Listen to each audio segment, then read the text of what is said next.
was beaten by his friends because he obtained an epic card. After years of trying the random box, when he finally succeeded, Ryuki was beaten by his friends who stole his card. Even so, they didn't stop hitting him and pulling his hair, saying it was just the shop's fee. At that moment, his head was slammed against the ground, but in the very next second, he stood up, his face completely battered. Ryuki ignored the bullies. His vision was blurry, but he headed straight for the shop, falling to the ground. He crawled just to spin the roulette one more time, wanting to try once again. Suddenly, a golden arc spun above the shop, because after failing so many times, he had finally been given a chance for revenge. One day, a golden tree took root in this world. The tree's name was Yggdrasil, and it grew rapidly, covering the world. This new world created by Yggdrasil was called the Labyrinth. People called it God's game, but not everyone could become a player. A man announces that the work is finally over and tells everyone to return their equipment immediately. An older man approaches number 7017 and tells him he did a good job today. He then asks if the young man wants to buy something good he has in stock for a low price. He offers a data item, explaining that since it's digital, it's less risky, but the effect isn't any weaker. As the young man walks away, the vendor calls him a cocky kid, saying he's just a nobody like them. Then the older man yells that the kid is just like all of them. He walks through an alley as a person begs for change. He then stops in front of an establishment called Random Box. Inside, a man bangs on the machine, questioning how this is fair and demanding his points back. Others around complain about losing their entire paycheck or beg for one more chance, and the young man notes he's left with only 5 stones. He sits down before the machine that can give him anything in existence. The random box is a legal gamble for those who chase luck, and then he looks at the screen. The featured item of the day is an SSR account creation permit, and he realizes this might be his only chance. The machine asks if he'd like to perform a 10-item draw, his only hope. Then the first item is released. He gets an N-rank toothbrush and moves on to the next one. Surrounded by useless items, he continues to use the machine. Next, he gets another N-rank item and another one right after. An R-rank item finally appears. The young man laments that even though they say SR and SSR exist, he's only ever gotten N and R ranks. He's done this so many times he's lost count, wishing it would just come once. Then he remembers holding his mother's hand in her hospital bed. The image of his mother flashes in his mind. Back in the present, the machine in front of him starts to operate differently. He wonders if it could be an SR or maybe even something more. Then an item is ejected from the machine, and an SSR cube, a special super rare item, appears before him. He stares at the prize, something he thought he'd never obtain. His hand reaches out for the miracle he couldn't even dream of. He holds the item, reminding himself he couldn't give up. Before him lies his last hope and Yggdrasil identification card. The account creation permit is the key to the Yggdrasil Labyrinth, a world based on countless games. The only way to access this place is by using an avatar from a game account. Although avatars are virtual bodies, they are the only means of bringing items from the labyrinth into the real world. These virtual items have changed society, and humanity has come to depend entirely on Yggdrasil. In this era, those who lead society are the players, but this privilege is granted to only a limited number of people. The young man kicks the stool as he stands up and leaves the establishment. He runs, realizing he can now create an account and become a player. He faces his chance to start over. Then he dashes out of the place, planning to register his account in the central zone. Suddenly, he finds himself on the ground. He questions what's happening, and a voice asks the boss if that's the guy. A man confirms he's the lucky guy who got an SSR, but that his luck has run out. Another man hands the account creation permit to the boss, commenting on the kid's luck. The group's boss admits he never thought he'd see one of these outside of the listings. On the ground, the young man just says that no, he's the one who got it. The leader calls him a foolish kid and simply tells his men to hold him down. Then he's thrown down hard. He hits the ground again. As he crawls, he grabs one of the men's legs, begging for his account back. The attacker confronts him harshly, asking if he's forgotten what it's like to live as a nobody. The boss then grabs him, saying if he got something good from their shop, he needs to pay the fee, but not to worry because they're fair. He stares at him up close and says they'll make a very fair trade. Then 30,000 points are transferred to him, just enough for a single draw. The boss shoves him, telling him to use the points however he wants, since the trade is done. He then yells for the kid to let go of him at once. The young man's hand finally lets go of the man's pants. The leader calls him a persistent kid. As the gang walks away in the rain, planning what to do with the money, he remains on the ground. His hand rests in a puddle of water. One of the goons calls out to the boss, who asks what it is now. He points out that the kid is still getting up. The young man pushes himself up to his knees, and one of the men is surprised he can still stand. A warning notification appears, informing him that his vitals are critical, and he should seek a medical institution. He takes a step forward. Even as he stumbles, he keeps moving forward as the warning persists. The boss asks if he wants more, but one of his men points to something. The men watch the kid head back to the shop, and one of them comments that if he weren't so determined, he never would have gotten an SSR. The boss suggests that if he gets something good again, they'll make another deal with him. One of the men asks what will happen if he collapses, and the leader replies that nobody would care about a nobody. The warning that his vitals are extremely critical continues to flash for the young man. He can barely breathe or hear anything around him. His vision starts to spin, showing distorted images of the place. He struggles through the establishment toward the machine. Then he takes another step forward. The young man finally collapses on the floor right in front of the gacha panel. Even on the ground, he reaches out to try one more time. With great effort, he inches closer to press the button one last time. He rests his head on the machine, his hand trembling. He stares at the screen, receiving the warning about his vitals again. Suddenly, the gang leader notices a light coming from the shop and wonders what it is. A character conversion is forced, and the Yggdrasil system asks him to enter his character's name. A young man named Ryuki finds himself on a podium under a spotlight. He looks at his hands and wonders why he's wearing handcuffs. A voice declares him guilty of leaking confidential guild information and exiles him, but he claims it wasn't him. The trial then determines that the accused must plead guilty to all charges. He realizes he can't speak as two silhouettes appear and a voice congratulates the stranger on the start of his new life. Facing the emerging figures, he insists it's not true and that he didn't do it. Then he is left alone and handcuffed under the spotlight. The memory of his mother surfaces as he screams that he needs to earn money for her surgery, but a voice says it's too late and tells 7017 to wake up. The young man suddenly wakes up with a scream. He finds himself sitting in a reflecting pool and wonders where he is. A floating object appears and he realizes this isn't reality, questioning if it might be the other side.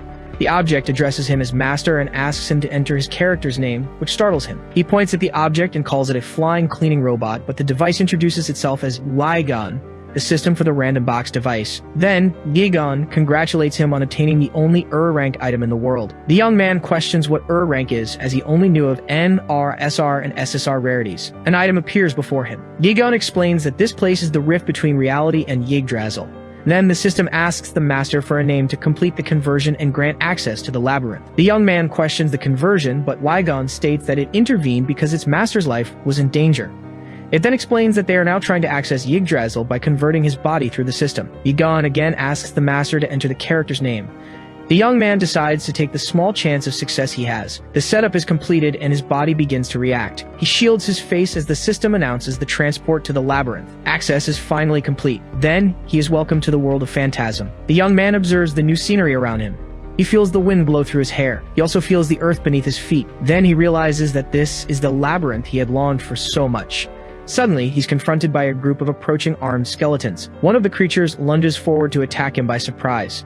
He starts running, questioning why he's in a hunting area instead of a tutorial map. An information window identifies the monster as a level 1 skeleton, weak to physical damage. As he flees, he tries to open his status window, but Gigon tells him not to panic. The young man complains that he doesn't even have starter gear, even though the conversion to a player was successful. Gigon explains that the master is not a player of this particular labyrinth and the system's calibration doesn't apply to him. This means he won't receive levels, stats, or skills, which leaves him outraged. Gigon takes offense and suggests that if he really wants something, he should use a random box. 2 system windows appear showing his login and achievement completion rewards, totaling 105 tickets. He decides to use all 106 tickets he received as a performance reward. With the skeletons closing in, he just hopes to get anything that can be used as a weapon. An item materializes in his hand. He challenges the piles of bones, saying he'll turn them into ramen broth. Then, he attacks one of the skeletons with the end toilet brush he just received.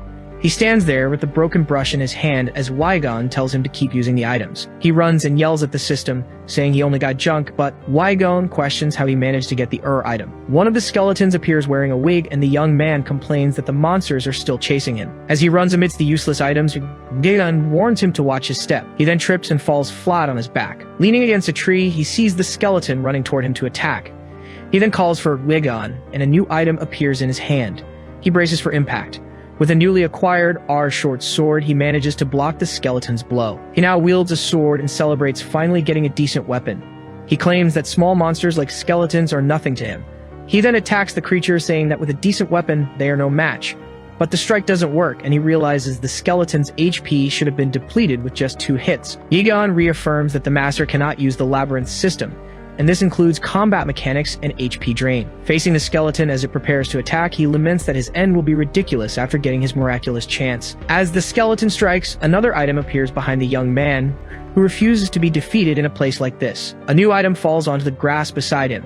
He then declares that he won't be beaten and blocks the monster's blow. With the impact, the creature is knocked to the ground, leaving him surprised. He wonders if that was a skill, one that doesn't even exist in the world of Phantasm. He then receives the skills Parry and Sword Mastery, both SR rank. Gigon explains that this type of random box is not subject to the restrictions of any system. The system states that, in other words, he can obtain everything, while the skeleton reassembles itself to attack again. With his new skill, he parries the monster's blow, leaving it defenseless. The bony creature is immobilized, its wig flying off. He then lunges at the skeleton, and with a single move, he defeats the skeleton once and for all. He realizes he can use any skill he wants, ignoring the labyrinth's laws and restrictions. With this power, the very balance of Yggdrasil could be affected, and Wygon expresses that it always believed in its master. Dagon states that, as expected, the person who drew the item is on another level. The system is surprised that he managed to get an SSR rank item on his very first day. He laughs, remembering that this was a miraculous opportunity from the start. So it doesn't matter if another miracle happens now. He faces the remaining skeletons, determined to seize the slightest chance of survival. He tightens his grip on his sword's hilt.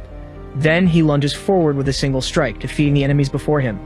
World of Phantasm is the flagship title of the major game developer, Gacha, and every player aims to reach the top of the labyrinth's rankings. Then the skeleton is finally defeated. From the defeated creature, a skeleton magic stone emerges. He declares that he's no exception and will also aim for the top. After the confrontation, he says that should be enough for now. The Yigon system informs him he has defeated 7 skeletons and acquired 5 magic stones. His experience points have been converted into random box points. Yigon explains this as a point system that replaces experience, and the young man calculates he needs 15 skeletons per instance. But he remembers the last item that appeared, the SSR. He questions how something so absurd can exist, and Yigon replies that it wouldn't be an SSR otherwise. The young man decides to seal the item for a while, much to the system's surprise. He thinks that if he used that thing, even that man's guild would be defeated. So he decides to check his equipment skills. Noticing he needs 700 RP for the next level, he realizes he needs to farm, and they've appeared right on time. A new group of skeletons emerges from between the trees.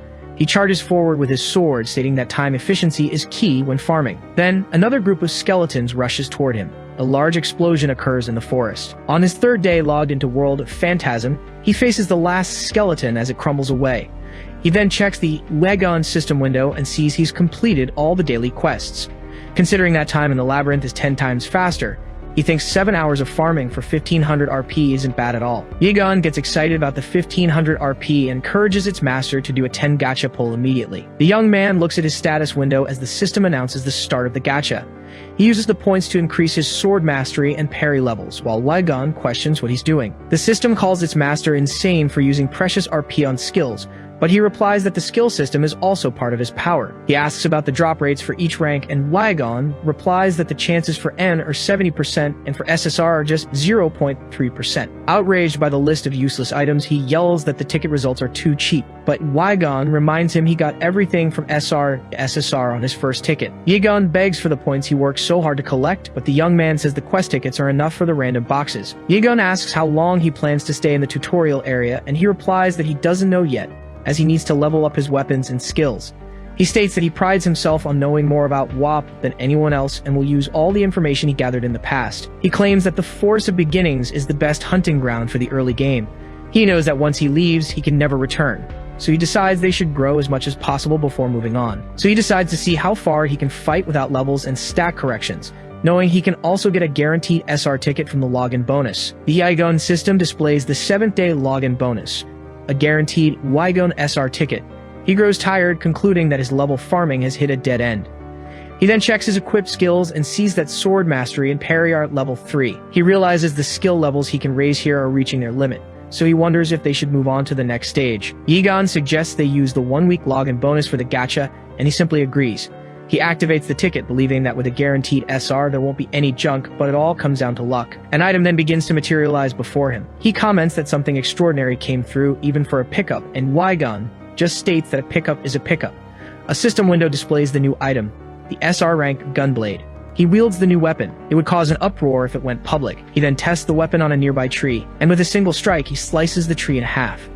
He assesses that, considering his sword mastery, the new weapon's power is incredibly strong and that maybe he can do that thing with it. He then wonders what would happen if he died here. Since he converted his body, he would also die in reality. Yigon explains that even if its master dies, it's possible to revive him using the backup on Yggdrasil.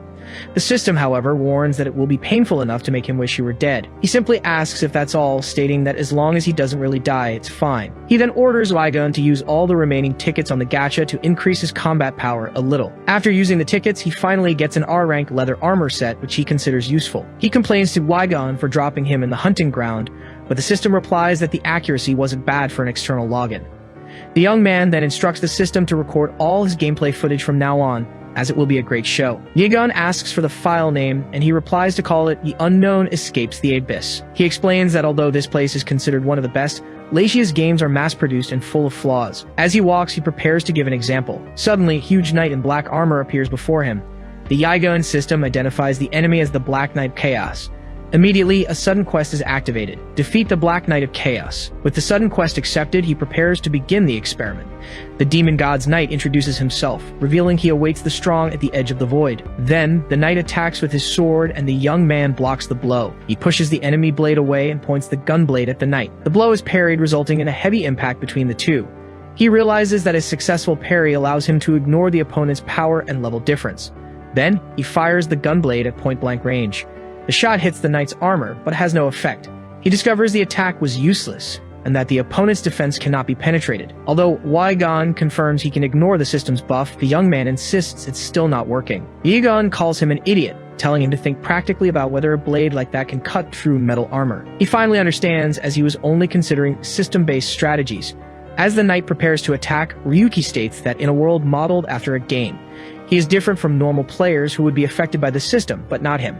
Then, he takes a step forward. He leaps toward the knight, deciding to aim for a realistic weak spot. The knight braces for the imminent attack. He then drives the blade of his weapon into the knight's armor, hitting him in the shoulder. He then prepares a shot. The point-blank shot creates an explosion that hits him and neutralizes his arm. The knight's hand slams into the ground, destabilizing him. He charges toward the enemy, who is recovering from the previous blow. He realizes that, free from the system, he can inflict direct damage to his opponent's physical body. With this power, he believes he can take them down in a single strike by aiming for their vital points. Suddenly, an attack hits him, and Yegon alerts him to the danger. He's surprised by the long-range attack, something he didn't expect from the Black Knight's usual pattern.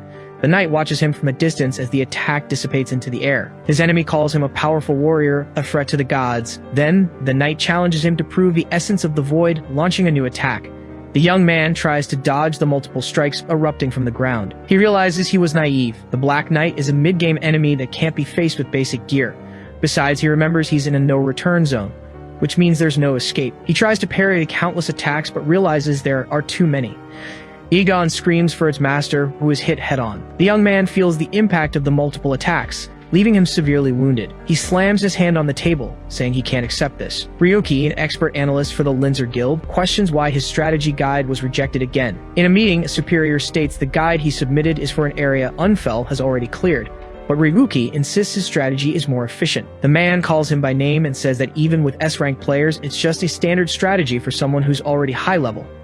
He states there will be no re-evaluation, as this is the will of the guild's ace, Unfell. The superior then asks if he's not going to challenge the decision.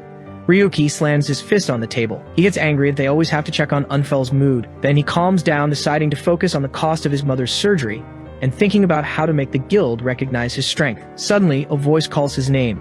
He's startled to see a colleague who apologizes and offers him a coffee. Cynthia, a researcher from the Linzer Guild, hands him the drink and he thanks her.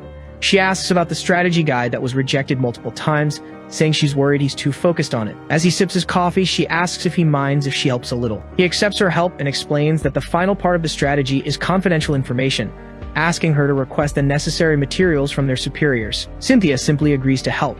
She states that if there's anything she can do, she'll gladly help him.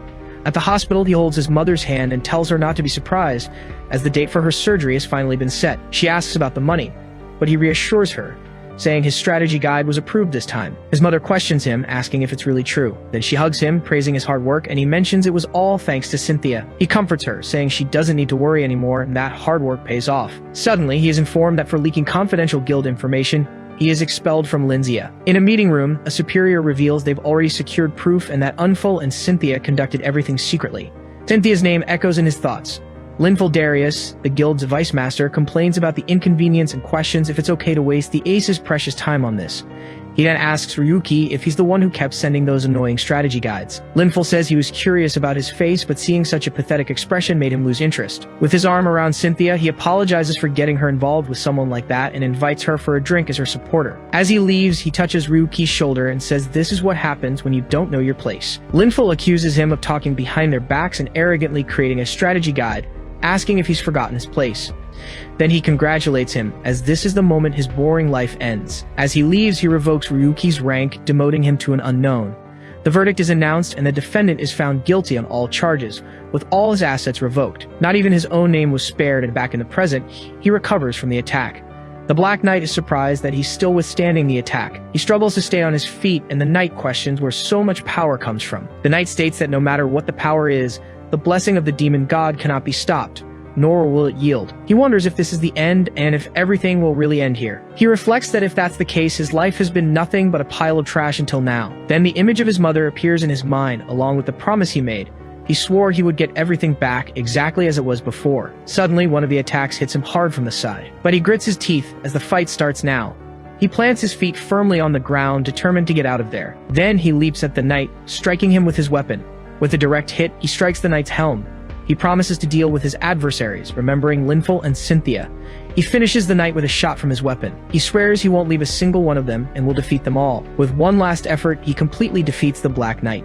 The Igon system displays the battle report showing the emergency mission and achievements completed. The fallen Knight acknowledges his strength for having overcome the void, and the enemy tells him to move forward, and he replies that he has no other choice. He crouches beside the defeated Knight on the shattered ground. The scene of his victory is displayed on a monitor elsewhere. A man in glasses asks when that footage was sent. A subordinate replies it was a few hours ago and asks if they should try to make contact. The man says it won't be necessary and tells him to get the car ready. Gabriel Darius, the master of the Linzia Guild, asks where Linful is. On EagTube, people are commenting about seeing that thing. They're discussing Ryu 7017's video, Escape of the Unknown. Commenters doubt a sub-silver player could even access that area. They call it fake news and question if that was really the Black Knight. Others saw the guns word in the video, wondering if it can actually be used to parry. In an online discussion, people comment that no matter how they look at it, the Black Knight's defeat seems absurd. With the video hitting 302,000 views, most agree it must be a bug, as there's no other explanation. In a meeting, analysts discuss the player's inexplicable reaction speed. One of them jokes that his brain hurts trying to understand it. Ragnar, a second-year analyst from the Linzia Guild, comments on the feat, asking if the player's name was Ryu 7017. She prides herself on being an expert, but admits that the footage is beyond her understanding. She suggests the player must have used a glitch and that the guild should contact him officially, but her superior disagrees. The senior, surprised, recognizes the face in the video, though he believes it's impossible for an unknown to have an account. Lying in a bed, Linful asks who Ryuki is. Gabriel explains he was an analyst at Linzia 3 years ago, the creator of that strategy guide. He reminds Linful that he demanded his expulsion, which made him an unknown. Gabriel informs him that the man posted a video today where he defeated the Chaos Black Knight alone. Linful replies that he saw it too. Linful dismisses the victory as a glitch, but Gabriel reminds him that he was the one who cast that man aside. Indignant, he yells that he doesn't know anything and questions when they became so cowardly. But Gabriel remains silent as Linful claims that wasting time on a nobody is useless. Outside, a subordinate asks about the next step. Gabriel deduces that he's deliberately provoking them. He then orders an investigation into the young man's movements since his exile, and the man agrees. Gabriel decides there's no need for immediate action, as they can gather more information before making a move, but he worries that his foolish younger brother might do something rash. Back in the game, a system window informs him that his body's recovery rate is at 87% and he can now move. The young man stands up, saying he thought he'd be in extreme pain. Yigon explains the severity of his injuries.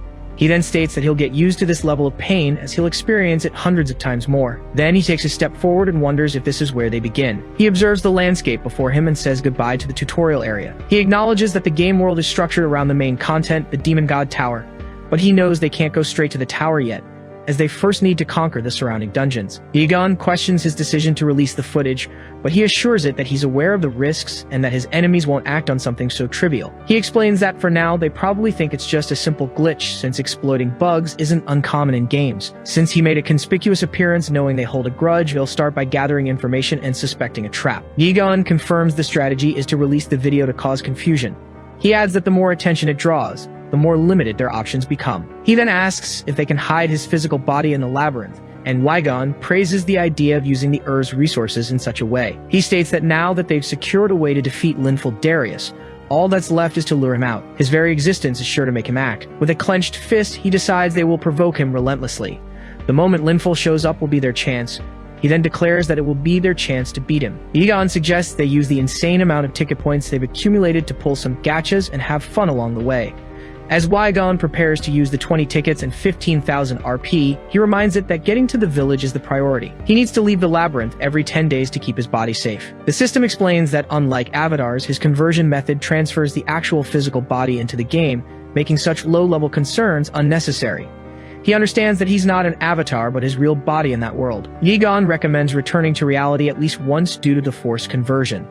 Looking at the system screen, he simply orders the conversion to be executed. Back in the real world, he finds himself inside a room with several machines. He approaches the random box shop, realizing he's really back in the last place he was.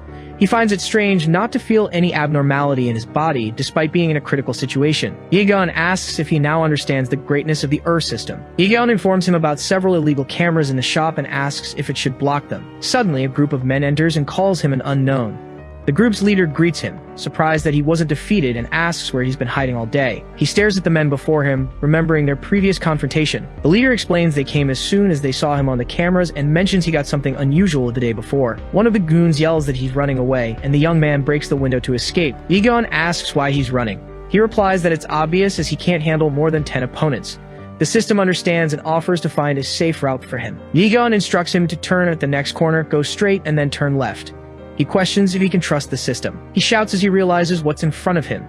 He finds himself at a dead end and realizes he was a fool to trust a system he considers useless. He turns to confront Wygon, who insists there's a good reason for this. The group of men corners him and the leader asks if they should stop the chase. He complains about the trouble the young man has caused and says he's curious to know what he discovered. The man holds out his hand and, saying he doesn't want any trouble, demands he hand over the item quietly. He realizes these guys were after Wygon from the start and asks the system to initiate the conversion once more. Yigon informs him of a discarded wooden sword to his left, and he picks it up confused. The system explains that since he has no special items, it guided him via the shortest route to obtain a sword and asks him to equip it. He complains that it's just a wooden sword and questions what he can do with it. One of the men asks if he wants to fight with that thing, and the leader tells him to move in. The goon gets ready to attack, telling the unknown not to get cocky, but before he can attack, his metal rod shatters in his hand. He's hit by a swift blow. The man falls to the ground, leaving everyone else stunned by what happened. The group of goons prepares to move in and stop him at once. He smiles and says it won't be that easy, as this isn't a labyrinth. His sword mastery and parry skills activate. With the sword in hand, he readies himself for the fight, as the men accuse him of using a cheat. The henchmen wonder what just happened and if their boss didn't pick a fight with someone dangerous. The gang leader grinds his teeth. He yells at his men not to back down because of some nobody. He urges them to advance, saying it doesn't matter how strong they are, and orders them to take him down. The leader claims that a nobody daring to challenge them is reckless, but there's no doubt they've landed something big. He introduces himself as a member of the Black Snakes, the rulers of this area, incomparable to mere nobodies. Suddenly, he's struck by a blow. Then, he screams for help as he's confronted. The young man approaches the last henchman standing, who begs him to stop. With the fight over, he approaches the leader and calls him a thug, telling him not to get cocky over so little. His swordsmanship skill is at level 3. He realizes that the moment he held the wooden sword, the feeling of using his skills came to him, a different kind of conversion than that of ordinary players. Since he converted his real body and not an avatar, if he gets stronger in the labyrinth, he'll also get stronger in real life. He glares at the fallen men, saying there's a loose end he left behind when they stole his account creation rights the day before. The henchmen get up and rush to attack him with furious yells. With his swift move, he takes down one of the men. Then, he neutralizes another henchman with a precise strike. He approaches the fallen gang leader, saying he must be the boss. Sitting on the ground, the man listens as the young man mentions how he was defeated by him the day before. The leader tries to attack him with his club, yelling for him to stay back, but the young man easily parries the blow with his branch. His level 3 parry skill activates. He glares at the boss and asks if, since all his underlings were defeated, he shouldn't be seeking a rematch. The man yells and rushes to attack him again. With a single move, he pins the man's hand to the ground with a piece of wood. He approaches the restrained enemy and asks if this is really the end. The leader shouts his name, Ruga of the Black Snakes. Before he can finish, the young man cuts him off with a blow. He looks down at the fallen man, commenting on how interesting it is to have power and wondering if this is how he felt when he defeated him. Defeated, the leader begs him to stop, and the young man just says that this state is well-deserved. He tells the fallen man that the account creation rights were his only hope, and now he will take his hope away too.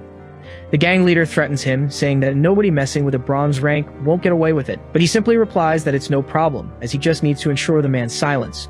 The man pleads for help. Then he delivers a final blow, neutralizing the gang leader. Yigon asks why he didn't deal with those individuals permanently, since there's a high chance they'll retaliate. Lying on the roof, he replies that going to such extremes isn't easy, and that he won't stoop to their level. Aegon notes that fear and conflict are human weaknesses, and he asks if the system also did something to them.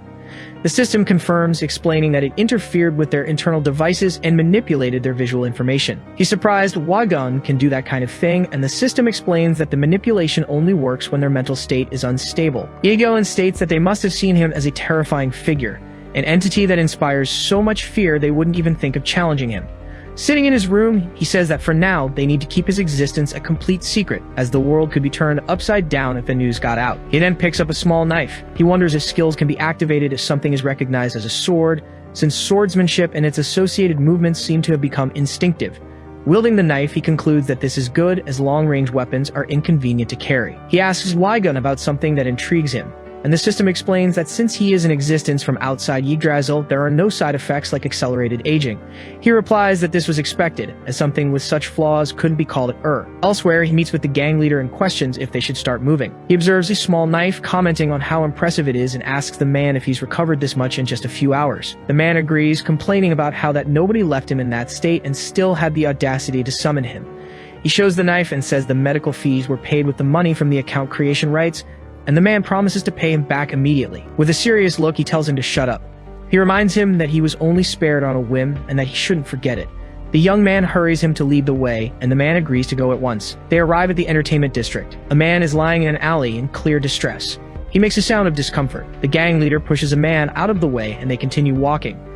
They arrive at a place called Yorozuya Shutenkau, and the man confirms that almost everyone uses this place for illegal transactions. He peeks through the door, realizing this is where his account creation rights were sold, and the man stammers in response. Someone approaches, asking if they have a customer and welcoming them. He questions if the voice he heard belongs to the shop owner. Shizuki, the master of Shutenku, introduces himself and asks if the stranger is looking for something. Aegon informs him that this is not a human body, and he notices the voice was strange, questioning if full-body imitation wasn't prohibited. Shizuki praises his sharp eye but reminds him it's amusing for a black market dealer to talk about laws, and then asks what brings him here. He approaches the counter and asks what happened to his account creation rights. The man who guided him is startled by the question. Shizuki explains that account creation rights are a popular item and that, unfortunately, they are sold out and no longer available here. He asks if that's the only reason the young man came, and he replies that it's not. The young man places a bag on the counter, saying he's come to make a deal, and Shizuki states that Shutenku handles everything, even the most delicate requests. The shop owner opens the bag, eager to see the product.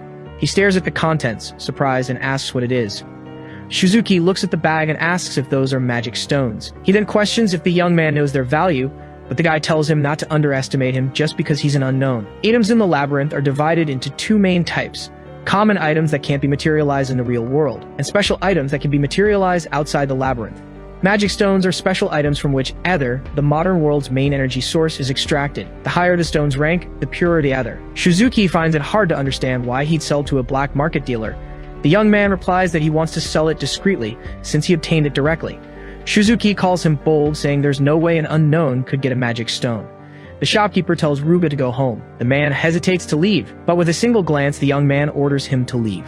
Ruga scrambles out of the shop. Shizuki explains that at first he thought he was just some lucky guy who'd swiped a magic stone, which is normal for an unknown. But recently, someone who deviates from that norm has appeared. The young man asks what he means by that. Shizuki says he thought it might be the case, but he didn't expect the star of that viral video to come to his shop.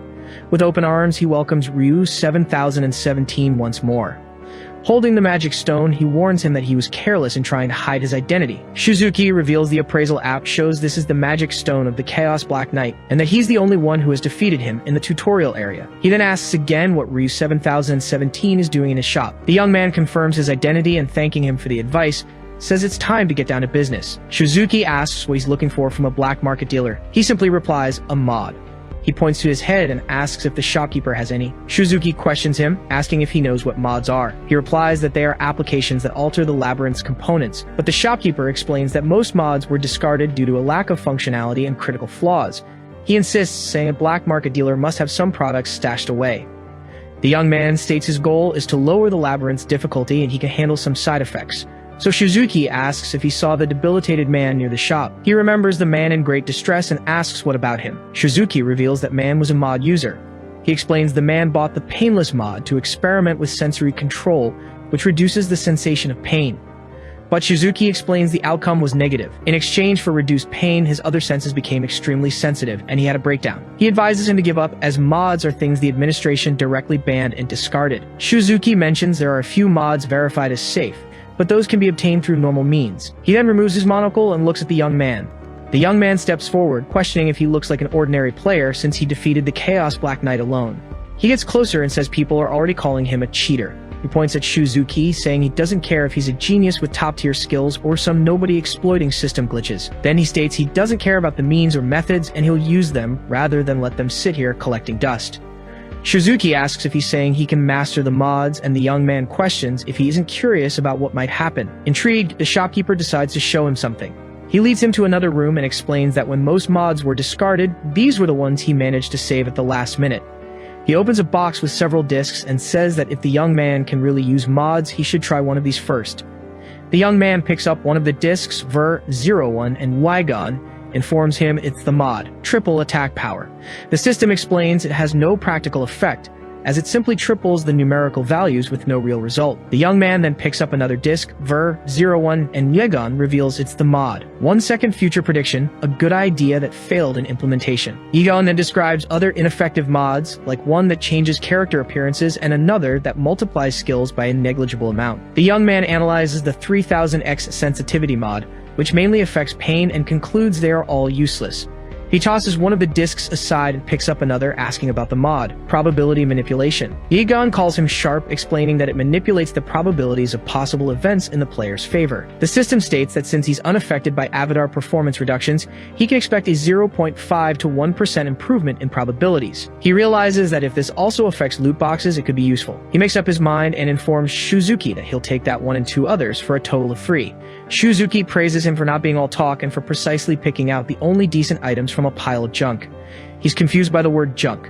The shopkeeper explains he had orders to test customers who asked for mods and that he wasn't trying to trick him. Shizuki says he'll understand eventually, and as an apology, offers a special price so he can make good use of those items. The system window asks if he wants to install the external application, and he approves. Shizuki asks one last question. If he truly masters the use of mods, what does he plan to do with that power? The young man simply smiles. The great tree of Yggdrasil rises over the city. Back in the shop, Shizuki falls to the floor. Then he starts laughing. The young man raises a finger and declares he will be number 1. He will surpass the bronze and silver ranks, and the gold and platinum ranks as well. Then he states he will overcome all other competitors to rise to the pinnacle of the world. Shizuki concludes that this will be interesting. As he leaves, the shopkeeper invites him to visit any time. He observes the village landscape. With his new ID card in hand, he remarks that entry was surprisingly smooth, despite being a stranger. Yegon says everyone is a stranger in the labyrinth, and he looks out at the village. He walks through the bustling market. A vendor smiles at a customer. 2 children run excitedly down the street. He comments that the place looks like something out of a medieval fantasy. Yegon urges him to open the random boxes, but he calls it a gacha attic, and tells it to get a grip.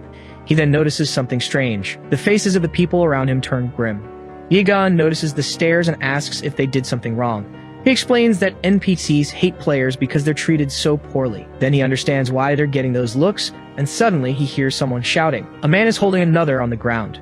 The vendor accuses him of having the audacity to steal from his shop, but the man apologizes, saying he was just too hungry. He watches the commotion as a man is taken away. He notices that the NPC's clothing looks different from the village's style. Yegon informs him that this is a resident of the Space Alien Labyrinth, a game that Yggdrasil shut down 3 months ago. When a labyrinth is shut down, the game disappears completely, and its residents are forced to migrate to other labyrinths. He understands the reason for all the trouble, realizing it's not easy to adapt to a new world. Yegon warns him that Yggdrasil mercilessly shuts down any labyrinth deemed worthless, and that WAP is no exception, so he says they'd better hurry. He states that even if the game ends, as long as he can defeat Unfell and Lynzia before then, he'll be satisfied. He opens the door to an inn room. Once settled, Wygon asks if it's finally time to open the random boxes, but he says they'll check the mod first, and Wygon complains that the increased probability is cheating. He looks at the new probability rates, noticing that the N rate has decreased while the others have increased. He realizes the chance of getting an SSR has gone from 0.3% to 1%, which isn't a negligible difference. With a smile, he tells Wygon it's time for the long-awaited random box opening. With 40 tickets, 2 guaranteed SRs, and over 15,000 RP, Ligon gets excited, saying that an SSR is no longer just a dream. He then decides to use all 40 regular tickets first. He stares at the screen with a blank expression. A pile of useless items appears before him, the result of his 40 attempts. He looks at the mess in his room. He complains about the rigged rates, while Ligon sarcastically congratulates him on his impressive performance. He expresses his frustration with the system, but Ligon pleads with him not to, saying it's for his own good. Suddenly, he has a flash of intuition. Then the guaranteed tickets are activated. Ligon changes its tune, celebrating the SSR and calling him a god for overcoming the rigged rates. He receives the SR rank skill Lightning Step and the SSR rank skill Intuition. The Aegon system displays the description for the Intuition skill, which enhances the sixth sense and is permanently active. He understands that Lightning Step is a high-speed movement skill, but questions what Intuition is. A notification informs him that the Intuition skill has been equipped. He doesn't feel any different and wonders if he should level up the skill, which has the same rank as that item from before. The skill management window shows that 7,000 RP are needed for the next level. He's shocked by the ridiculous amount of points since other skills only need 2,100 RP to level up 3 times. He hesitates, thinking it's ridiculous to put points into an unknown skill, while Ligon suggests they continue with the gacha, but he ignores the system and uses his RP to level up his skills, much to Ligon's despair. His sword mastery, parry, and lightning step skills all level up. He realizes he needs 8,400 RP to raise sword mastery to level 5, which would use up all his points. Ligon encourages him to use the remaining RP on the random boxes. He ignores the system again and uses the 8,400 RP to upgrade Sword Mastery to level 5. With the skill maxed out, he stands in the middle of the room. A system window informs him that the maximum level has been reached and a rank up is available. He understands why the skill needed so many points and decides to perform the rank up. He notices a strange light on the ceiling. An object begins to materialize in front of him, and he demands an explanation from Ligon. He shouts, asking what's happening, but the system remains silent. A sphere of light appears in the middle of the room. Then, the light dissipates. The Yagon System's achievement window informs him that he has completed the objectives of maxing out a skill and ranking up a skill. A new system window displays his enhanced skill, SR plus Sword Mastery. He realizes the rank went from SR to SR plus, a level he's never seen before, and that there's a stage beyond Mastery. Ryuki then stands with his arms open under a beam of light. While he celebrates, the Yagon below displays an error message. A system message questions why Yagon was chosen for a master like him, since the intention was to see him fail. Already in his armor, Ryuki orders Ligon to get up, as the real game is starting now. Ligon asks where they're going, and he replies that it's to the dungeon where Linful set a record. The system then asks if they'll be okay, since this is their first dungeon. He confidently states that he knows this dungeon better than anyone and won't lose to Linful. Outside a cave, Ryuki approaches a group whose leader is asking if everyone is ready. The man warns his group to stay alert at the entrance. Then the adventurer with the axe turns and notices Ryuki's presence. He confronts him, questioning how he plans to enter a dangerous dungeon alone. Ryuki just replies that he already knows and walks toward the entrance. The group watches him walk away, commenting that there are strange rumors about the dungeon and they decide to let him go. The group's leader comments that no one has been able to clear the dungeon for 3 months and laments the waste of time. Inside the witch's hideout dungeon, Ryuki confirms that the goal is to break Linful's record. He summons his weapon. He then announces the start of the attack. A mysterious voice notes that another intruder has arrived again. Watching the young man through an orb, the hooded figure calls him a despicable and unforgivable being. She questions how they dare to desecrate her sacred domain, but the figure warns them not to fear, for judgment awaits the invaders. Then she shatters the orb, declaring she will defeat him with her own hands, and she considers the intruder a worthy target. A system screen announces the dungeon witch's hideout. Ryuki receives an entry notification and a first-time reward. Once inside the cave, he comments to Ligon that it's too dark to see anything. He knows the dungeon structure changes randomly and that he'll have to find the path himself. Then he remembers that Linful Darius cleared this place in 17 hours and 30 minutes. An Aegon system screen displays the rankings with Linful's party in first place. He's surprised to see that second place is only 8 minutes behind, with an hour-long gap to third. Ryuki reflects that Arcia from the GAES Guild might be a rival for Linful and decides to keep an eye on them. Suddenly, he senses enemies approaching in the darkness. He identifies the horde in front of him as giant bats. These creatures attack in swarms and are especially dangerous in caves with poor visibility. But Ryuki says that's old news as he activates a small device. He then throws the object onto the cave floor, and he covers his own ears, calling it his strategy. The device detonates amidst the swarm of creatures. Yigon asks what happened to his ears, and he explains it was a sonic bomb for the bats. The AI complains that a warning would have been nice, but Ryuki makes a sarcastic remark about its delicate ears.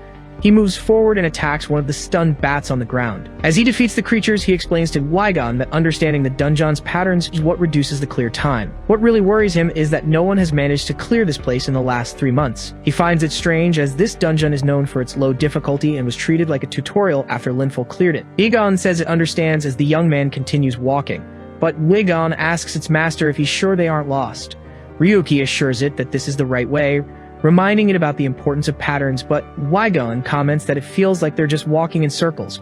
He asks Wygon if it has any idea how many strategy guides he wrote in his days as an analyst, and he claims to have seen this dungeon thousands of times in simulations. Wygon insists they're walking in circles, but Ryuki points out that this entrance is different. Wygon asks how it's different, and he just tells it to look closer. He points out a curved scratch on the 32nd stalactite, unlike the straight scratches they'd seen so far, leaving Wygon in disbelief.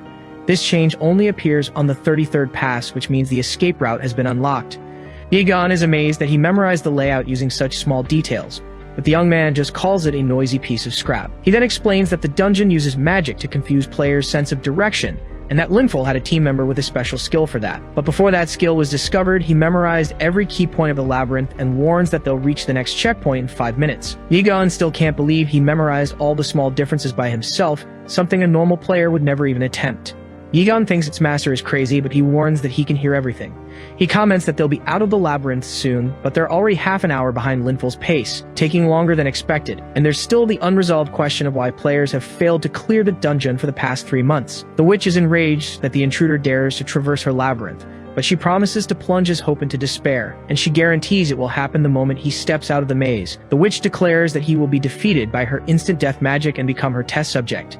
The magic then completely envelops him. Wygon asks what's happening, but Ryuki isn't sure. He just states that the path ahead is dangerous. He wonders if it's his imagination as he holds a decoy doll. Then he throws the doll toward the trap, which is activated.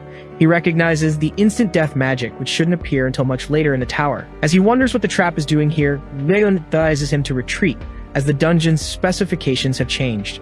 He comments on such a nasty trap appearing so early. Then he stares down the hallway and wonders if they really need to turn back. The path to the right should be a dead end, but for some reason it feels safe. He realizes it was thanks to his new skill that he noticed the magic and considers it extremely powerful. A system screen displays the intuition skill, which is activated as soon as it's equipped. The witch calls him a lucky intruder for having escaped danger by such a narrow margin, but she assures him it's only a matter of time, as the labyrinth goes on forever and there's no escaping his doom. The witch scoffs, saying the labyrinth will be his eternal prison. Suddenly, she panics when she realizes he has escaped her watch and vanished into thin air. But then she manages to find him again. She sees he's in the central hall, far from the trap she set, and wonders what he did. In a new location, she says it doesn't matter, as that place will be his grave and she's prepared a special surprise. However, the moment the traps are activated, he disappears. The witch slams her fist on the table, annoyed that he's vanished again. Then she locates him in the old laboratory, on the other side of the central hall, and questions how it's possible. As she accuses him of using some kind of cheat to escape her curses, he nimbly dodges the traps. She can't believe he's dodging everything and has disappeared once more. The witch quickly looks for him in the underground storage, determined to catch what she calls an annoying worm. Then she decides to activate all the traps at once. Watching the result in her orb, she calls him a persistent insect, but concludes that in the end, that's all he was. And an explosion startles the witch. Wygon speaks directly to her, saying it warned her they'd reach the boss room, as Ryuki appears silently behind the witch. Wygon complains that this is cheating, but Ryuki walks down the stairs and says she just wanted to see him defeated. The witch demands to know how he got in. He claims that explaining would be complicated and that it's time to end her little game. She is the dungeon boss, the solitary witch Serial. He draws his weapon. Then he points the blade at the enemy and claims to have a better name for her. He calls her Bug as her true mechanical form is revealed. Serial questions how he survived the trap as Ryuki points his gunsword at her. He admits it was a close call, calling the place a minefield, and Wygon comments that he's starting to sound like the villain. In a previous moment, he was worried about already dealing with a bug and whether he could handle the instant death traps. He decides he needs to act now to solidify his position before Linful or the guild makes their move. Wygon warns him that it has detected numerous traps and recommends retreat, as it's nearly impossible to identify them all. But he takes a step forward. Then he lunges forward directly toward one of the traps. Wygon is thrown back and asks if its master is okay. He assures that he's fine, but Wygon is startled by his risky behavior, questioning if it's because of a gacha that went wrong. The young man says that doesn't matter now. Then he looks at the intuition skill icon and claims what he got was a jackpot. Serial realizes his intuition is beyond cheat level, even allowing him to sense loopholes in spaces created by bugs. Ryuki comments that he hasn't even leveled up yet and that things are about to get even more interesting. Egon warns that while impressive, it's still just human intuition and will eventually hit a limit. He agrees but states that the most important thing now is to focus on the witch in front of him. The Yagon system displays the enemy's information with a corrupted name, and Serial screams intruder. She then summons a large spell and questions how he dares to do that. Ryuki faces the magical attack speeding toward him. He manages to dodge the blow and realizes exploiting the enemy's bug is a very effective tactic. Seeing that her attack pattern has become repetitive, he decides there's no reason to prolong the fight. A system screen displays the lightning step skill. He then uses the skill to leap over her, calling her a bug. Another system screen shows his swordsmanship mastery skill. He readies his weapon for a final blow, giving her credit for being tough but stating he's ending it now. Serial screams that she's free and that no one can give her orders, telling him to be defeated in silence. Ryuki lunges forward and strikes the witch's mechanical body with a single blow. He looks at the scenery, which begins to glitch, and comments that it was easier than he expected. But suddenly, the witch's mechanical body reactivates and attacks him. The young man is thrown far back by the impact of the attack. As her corrupted form falls apart, the witch screams that it hurts so much. Egon explains that the witch is regenerating through self-replication, confirming she was the center of the dungeon's bug. He wonders if normal attacks are useless against the creature that attacks him again. Then he dodges the blows. Ryuki focuses, knowing he can't miss a single signal from his intuition, as one mistake would mean his defeat. He's hit by another attack from the creature. Desperate, he asks Gun if there's any way, and the AI replies that it already predicted this and modified the universal appraisal mode. Egon informs him that he can now appraise monsters, and Ryuki activates the universal appraisal mode. The system displays the witch's true form, revealing her infinite regeneration and traps, which confuses him. He notices that the creature's wings have not yet been recognized by the system as she screams for him to be defeated. He dodges the attack and orders the system to appraise the wings. The analysis reveals the wings belong to a space alien, which intrigues him. He then remembers that Space Alien was the name of a maze game that was shut down 3 months ago. Ryuki finally understands that this game must be the source of the dungeon's bug. He attacks the witch's main body while Gun looks completely perplexed. Yegon questions how its master can laugh in the middle of a dangerous trap where a single touch could mean the end. Yegon asks if its master has gone mad, but Ryuki states that he's aiming for the top of the food chain, leaving the witch confused by her inability to hit him. She then curses the miserable intruder. He realizes that if a single touch means defeat, then he simply needs to avoid being touched. Serial launches a large sphere of energy at him while screaming for him to be defeated.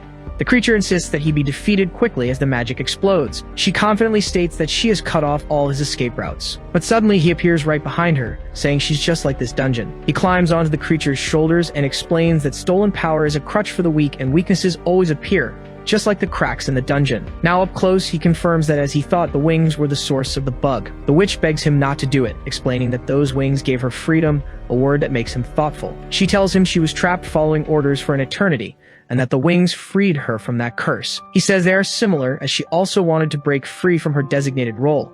She asks that if they are truly alike, he should understand her wish, while he states that he fights to escape a world he deems unworthy. Serial then suggests that if that's true, they could join forces. But he replies that's exactly why he will annihilate her precious freedom to fuel his own rise. He then destroys the witch's wings with a single strike. Then a system screen announces that an SSR skill has been activated. The Yagon system displays the enemy's appraisal, now back to her normal state as the dungeon boss. In a vision, Serial glares at him from her altar and calls him a foolish intruder for daring to enter her domain. The bug disappears and the boss returns to normal, demanding he kneel before her magic. But Ryuki charges forward and attacks her directly with his sword. He strikes her again, stating that the fact she's back to normal changes nothing. With a wounded face, he declares that she has lost and that he's aiming even higher. The Yagon system displays the multiple rewards for clearing the dungeon, including first place in the rankings. Then a battle report details the experience and items gained from defeating Serial. Ryuki is disappointed with the rewards, comparing the meager 500 RP to the 15,000 granted by the Black Knight of Chaos. Yagon then comments that even the gods of randomness can fail him sometimes. But he states he didn't expect much from the items, as what mattered was securing the SR ticket and breaking Linful's record. Outside the dungeon, a group of adventurers laments having failed once again. One of the members asks why he keeps getting defeated, and another replies it's because he's always getting lost. The group leader tries to calm the argument, reminding everyone that the dungeon is in a strange state. He suggests they try to cooperate with other party members, and then turns to Ryuki, who has just emerged from the cave. One of the adventurers congratulates him for lasting 7 hours alone and asks if he's ready to give up and go home. The leader comments that he seems to have faced reality as he watches the young man walk away.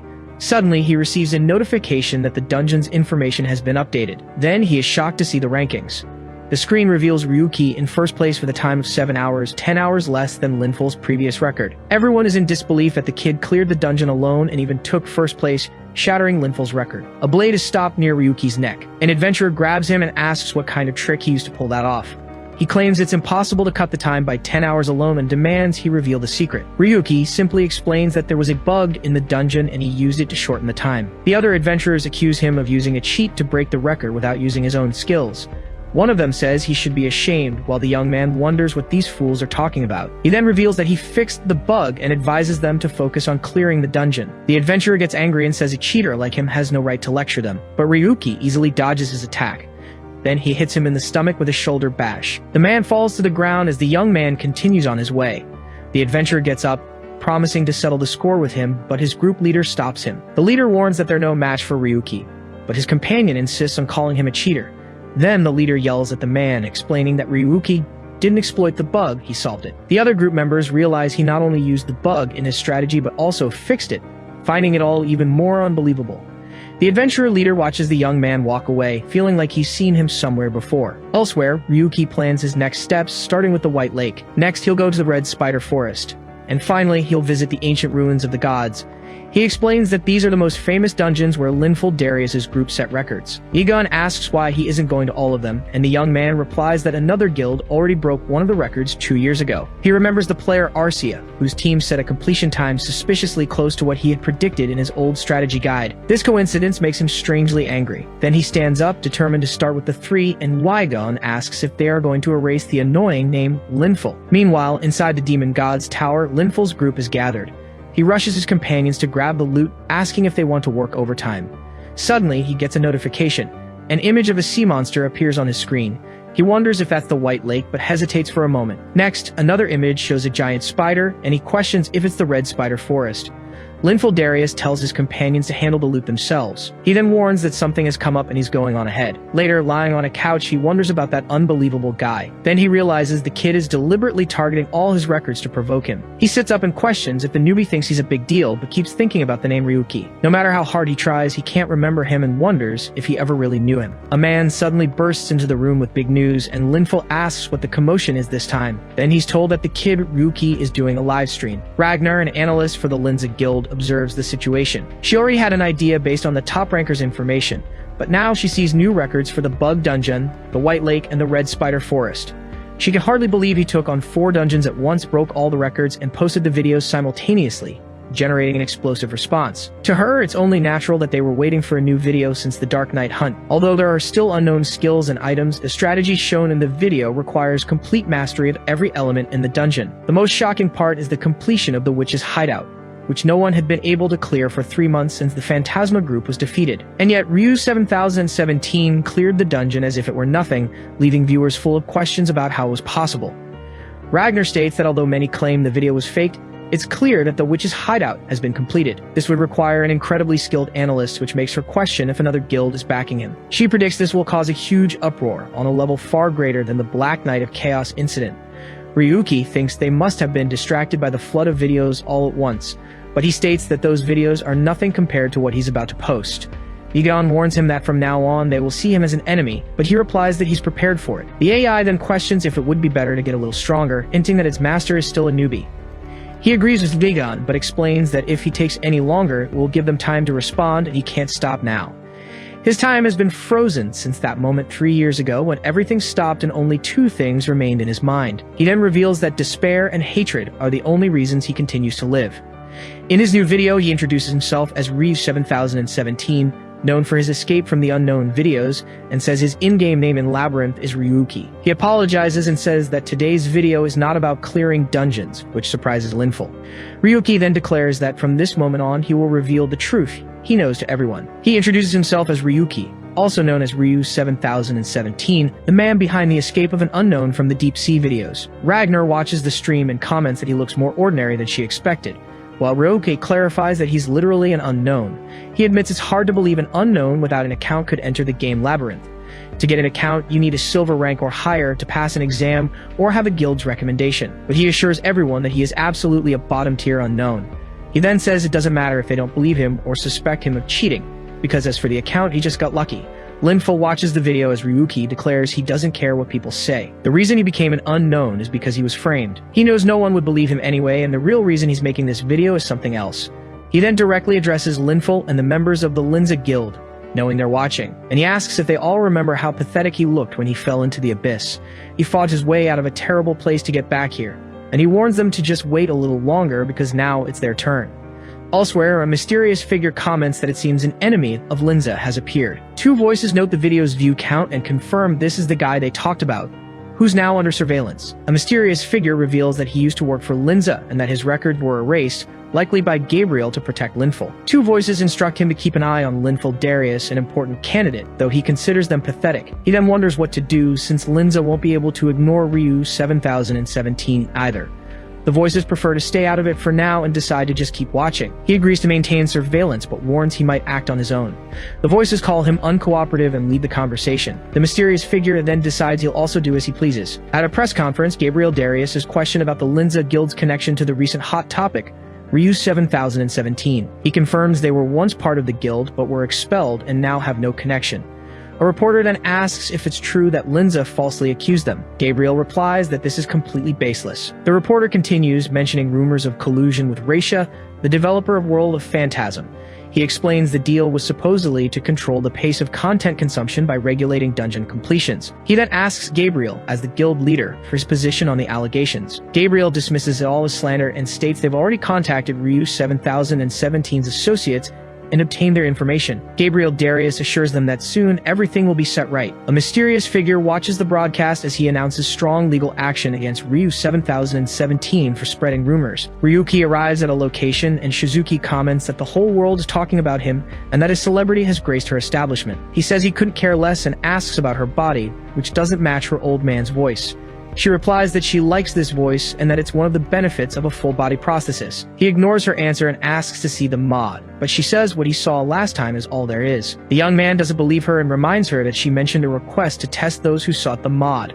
He then asks if that means she has connections to the creator. Shizuki asks if he wants to deal directly with the creator because if the guinea pig shows up on his own, she can't refuse. She then smiles, looking pleased with how the conversation is going. She hands him a disc, explaining that if he can use it correctly, they will find him. He takes the disc and comments that the creators seem pretty important. Yegon analyzes the object and identifies it as Mod Mind's Eye, which interferes with the visual system to obtain information. Ryuki says he doesn't care about the risks of a high-spec mod, but he doesn't like being tested. He gets ready to leave and mentions one last thing, which makes Shizuki curious about what he's carrying in the bag. He shows the full bag, explaining they are boss-level magic stones he collected in the dungeons.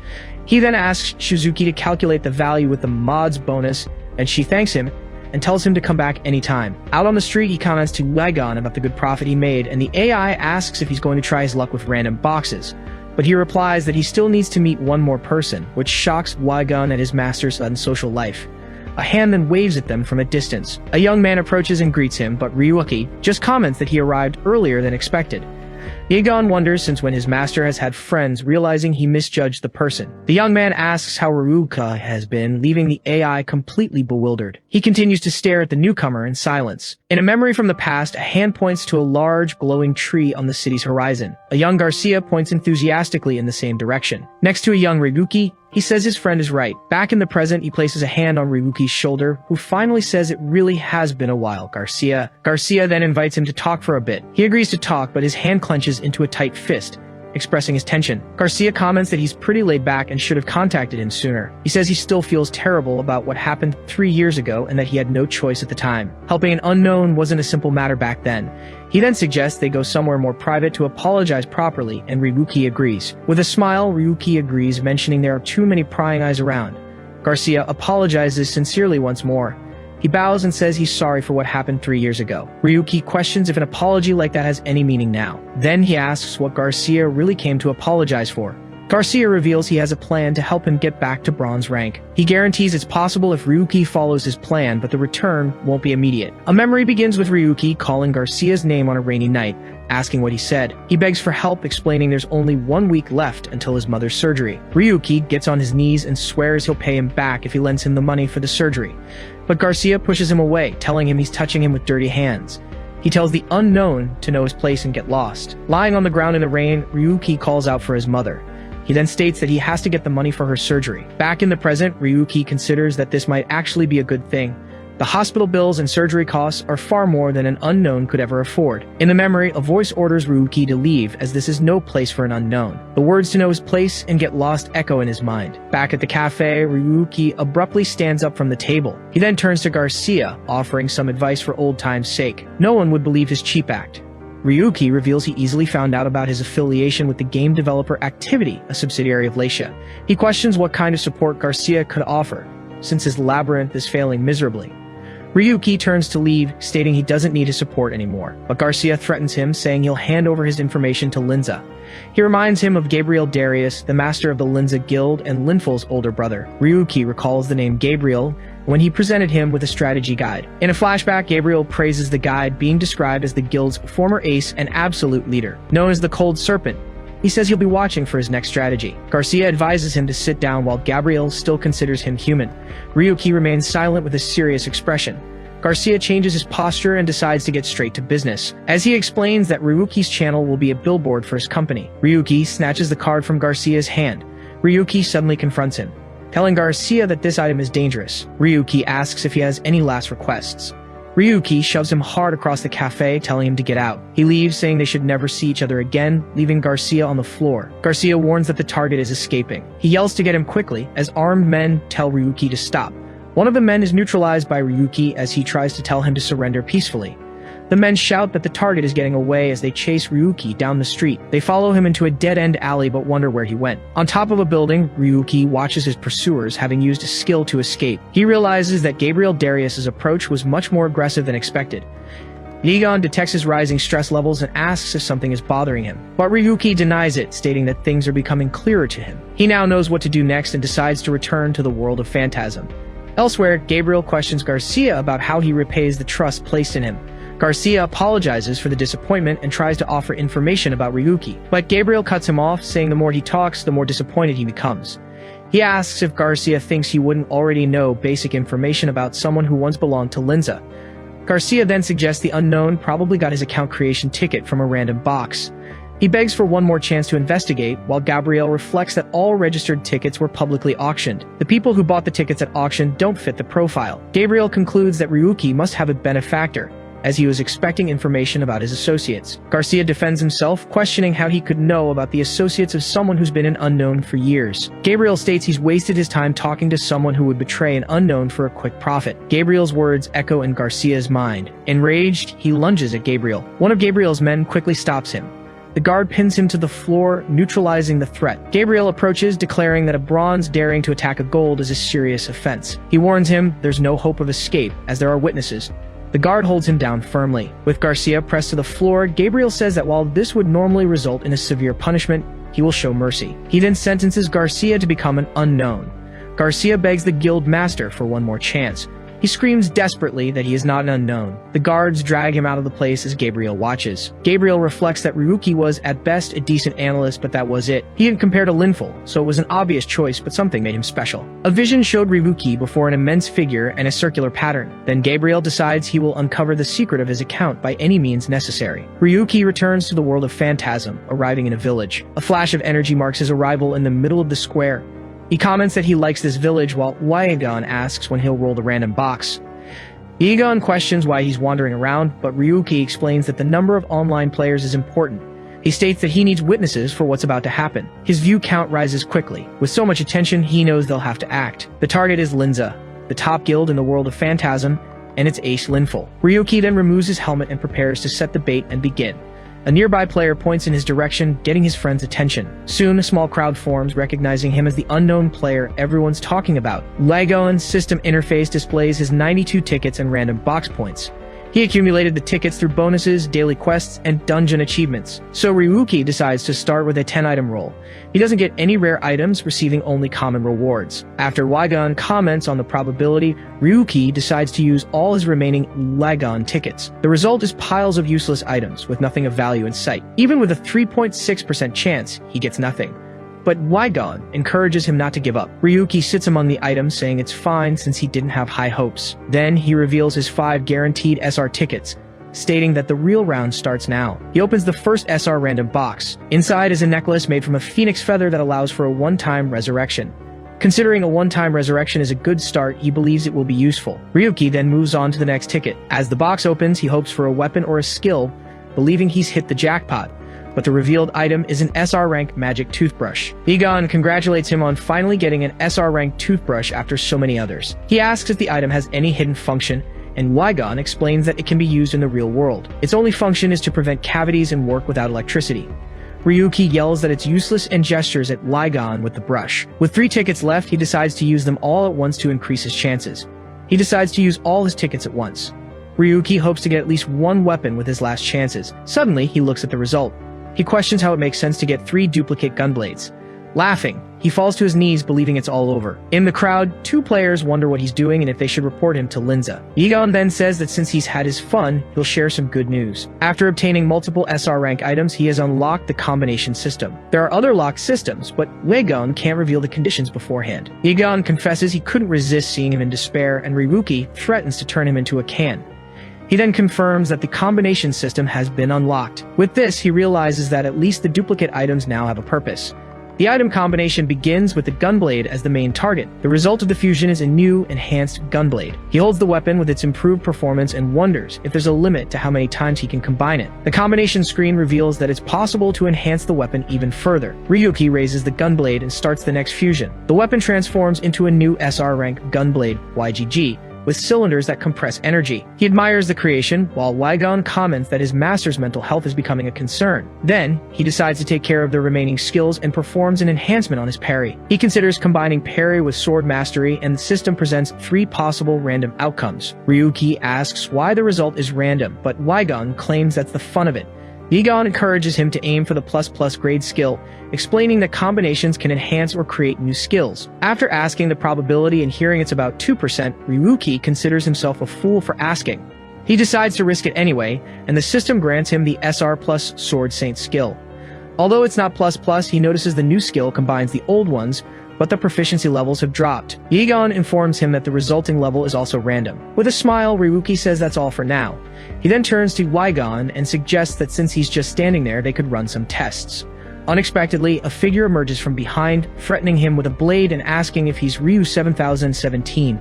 Ryuki asks if Linza sent him, but the attacker states that he's the one who will be asking the questions. The man then attacks him, and Ryuki questions the action in a safe zone. In front of the crowd, he stumbles back as the attacker questions his concern for the game's rules. The masked man explains that the rule only prevents permanent defeat, not dealing damage to players. He recognizes this as the Linza Guild's preferred method and asks why he's wearing a mask. His attacker strikes again, questioning if he didn't start this confrontation right after declaring war. He warns him not to expect peace from now on, as they will follow him wherever he goes. Struck by the attack, Ryuki begins to laugh. He continues to laugh on the ground, and the masked man asks what he's laughing at. Ryuki finds it hilarious that the world of Phantasm is practically Linza's property, allowing them to act with impunity. The attacker prepares for the next blow, saying he'll put an end to that laughter. But Ryuki uses a skill to dodge the blow at the last second. Then he uses Flash Step to close the distance and point his sword at the attacker. Ryuki stares him down and simply says, 3 times. That was the number of times he attacked first, which would be enough to create the scene of a player being confronted by a powerful guild. The attacker asks what he's talking about as Ryuki announces that it's now his turn to strike back, moving in for the counterattack. The crowd reacts with shock and disapproval at what's happening.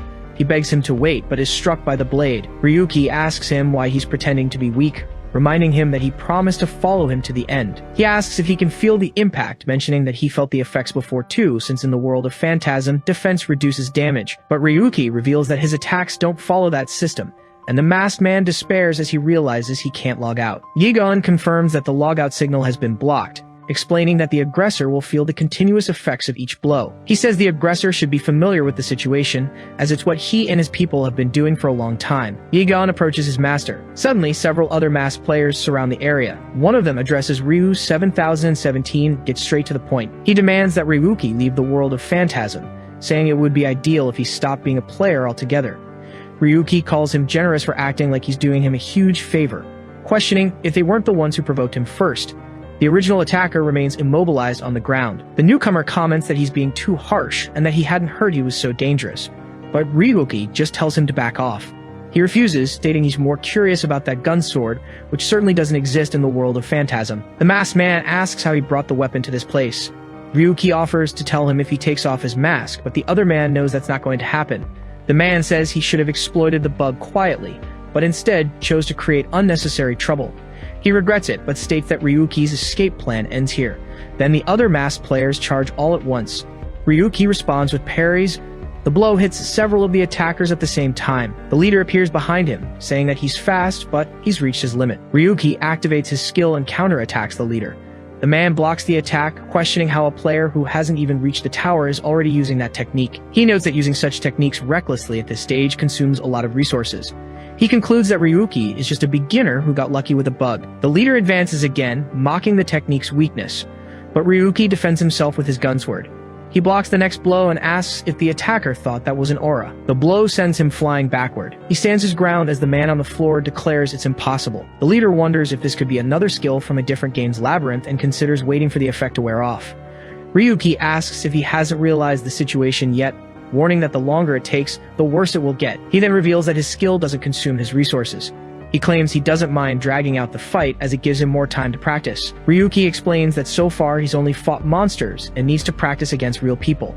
The crowd of players watches the scene. One of the spectators covers her face. One of the masked men falls to the ground, defeated. The leader shouts not to let him hit them, as he's ignoring their defenses.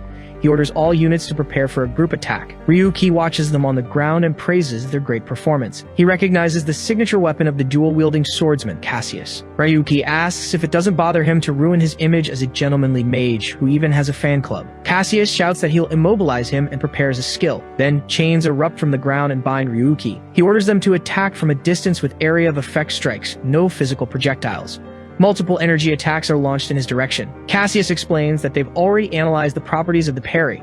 If the attack isn't solid, he won't be able to counterattack. A large energy explosion hits the spot where he was, but the chains break and he emerges unscathed as expected. His SR Plus rank skill lives up to its grade, as it can deal damage even without being a physical attack. He comments that it's a bit disappointing, since now all he needs to do is swing his weapon. Cassius tries to order the units to attack once more, but is interrupted. Suddenly, he falls to the ground, causing his subordinates to scream for their boss. Ryuki asks if this is the first time he's been hit, thinking that taking down a boss in one hit is no big deal. The other masked men wonder if that weapon is a type that shouldn't exist in the world of Phantasm. They then realize that the weapon is a pistol. Against large or numerous monsters, the weapon is for crowd control, but against other players, it's a different story. Firearms don't exist in the world of Phantasm, so Ryuki asks why they're hesitating. Since they were the ones who attacked him first, he warns that they should be prepared to be defeated. He then asks if they should be ready for that. Elsewhere, a figure watches the broadcast and wonders what that is, questioning if it can even be called a bug. The figure notes that things are getting more and more interesting. One of the masked men drops his sword to the ground. Egon analyzes that the enemies rely on their stats to fight, making their movements inefficient compared to his master's style. All the attackers are down, and Lagon comments that he has blocked their exit, preventing them from escaping. Ryuki crouches beside Cassius, assuming that as high-ranking members they must have some kind of mental protection. Suddenly, an intense light shines from above, catching his attention. A huge wave of energy forces him to jump back. He recovers and recognizes the skill he's seen countless times in videos. It's one of the few long-range techniques in the game obtained by mastering spear proficiency. A meteor shower is conjured, raining down directly on him. Under the imminent attack, Ryuki braces himself for what's to come. He then activates a transfer stone to escape. He vanishes completely from the village square. The crowd is confused by what happened, wondering if it was Linz's doing. On the ground, Cassius realizes his superiors are getting personally involved. The meteor shower hits Ryuki in a rocky, desolate area. He gets up and faces his new opponent. Linfildarius approaches, stating he'd rather not have spectators for this. The vice leader of the Linza Guild, Meteor Linfildarius, says he couldn't ignore the call he made. Linfildarius asks if he's ready for the pain he's brought upon himself. Egon warns that his heart rate is skyrocketing, while Rebke states he's been waiting for this moment. He then asks Linfil a single question, wanting to know if he remembers him. Linfil explains that he came in person because he doesn't know him, and thought he might remember something by seeing him up close, but he claims nothing comes to mind and asks if Ryuki is sure he holds a grudge against him. Ryuki says he ruined his life and questions if he truly remembers nothing. Linfil pretends to remember, mentioning the name Ryuki. He then reveals with a smile that he still doesn't know who he is. Linful asks if that bothers him and if he thought throwing a tantrum would change anything. He accuses him of blaming others for his own misery as he gathers energy in his spear. With his weapon in hand, he tells Ryuki not to disappoint him too much. Ryuki replies not to worry as he has no intention of holding back against someone like him. Both prepare for combat and charge at each other. Linful concentrates energy in his staff and Ryuki braces for impact. A massive attack is launched directly at him. A pillar of energy descends upon him with incredible speed. The energy explodes, creating a crater and kicking up debris all over the area. Linful questions if he actually dodged the attack. Ryuki is dragged back, creating a long trail of destruction, but Linful admits it wasn't bad for a nobody. The power behind the blows forces him to plant his feet firmly on the ground. Linful invites him to continue, and Ryuki blocks the first of a new series of attacks. The two exchange high-speed blows, their weapons clashing repeatedly. He struggles to parry the high-speed attacks, managing to dodge just barely. A powerful blow from Linful forces him to his knees, even with his block. Linful says he might need to re-evaluate him, and Ryuki questions what he means by that. He explains that this is for entertainment, since people used to play games just for fun. Ryuki defends himself with his weapon and says he'll give him some free tips. Linful strikes Ryuki squarely as he finishes the sentence, saying they are tips from someone with real talent. Linful spins the spear in his hand and encourages him to do his best. He then raises his staff and prepares to use the meteor strike skill, yelling for him to go for the high score. The massive attack hits the ground, creating a huge explosion of energy. Ryuki manages to block the blow, feeling the shock in his wrist, but something unexpected happens. He can barely hold on, but the parry works. The successful block repels Linful's attack, sending him flying backward. When the parry works, it creates an opening, and that's his chance to strike. He lunges forward to counterattack. Linful recovers and blocks the blow with his spear. He stumbles back from the impact of the counterattack. Ryuki realizes the unstable counterattack has more weight to it than the Dark Knight's. Linful acknowledges the skill as an interesting choice, since it's not found in the world of Phantasm. He decides to pick up the pace a bit and asks if Ryuki can keep up. They exchange blows again, and Ryuki knows the parry should have a stun effect. He wonders if Linful's quick recovery is due to his weapon. Ryuki recalls the day he reviewed as an analyst. Linful comments that he's holding up better than expected and challenges him to keep up now that he's speeding up. He remembers that the Starlight Spear accelerates with each strike, but believes he can last longer with his intuition and parries. The two clash in a powerful clash of blades. This is his last chance, and he needs to aim for a critical hit. Suddenly, he's hit. Linful strikes him with a decisive blow, saying it's a shame as with just 3 more seconds he would have set a new record. He concludes that this one isn't worth remembering either, as it was only slightly thrilling. With a single blow, he sends Ryuki flying. Linful finds him disappointing and asks if he really thought he could face him with those skills. He then informs him that, by the way, he can't be defeated here even if he wanted to be. The location is considered a safe zone by the game's faulty system, just like the village where he faced Cassius.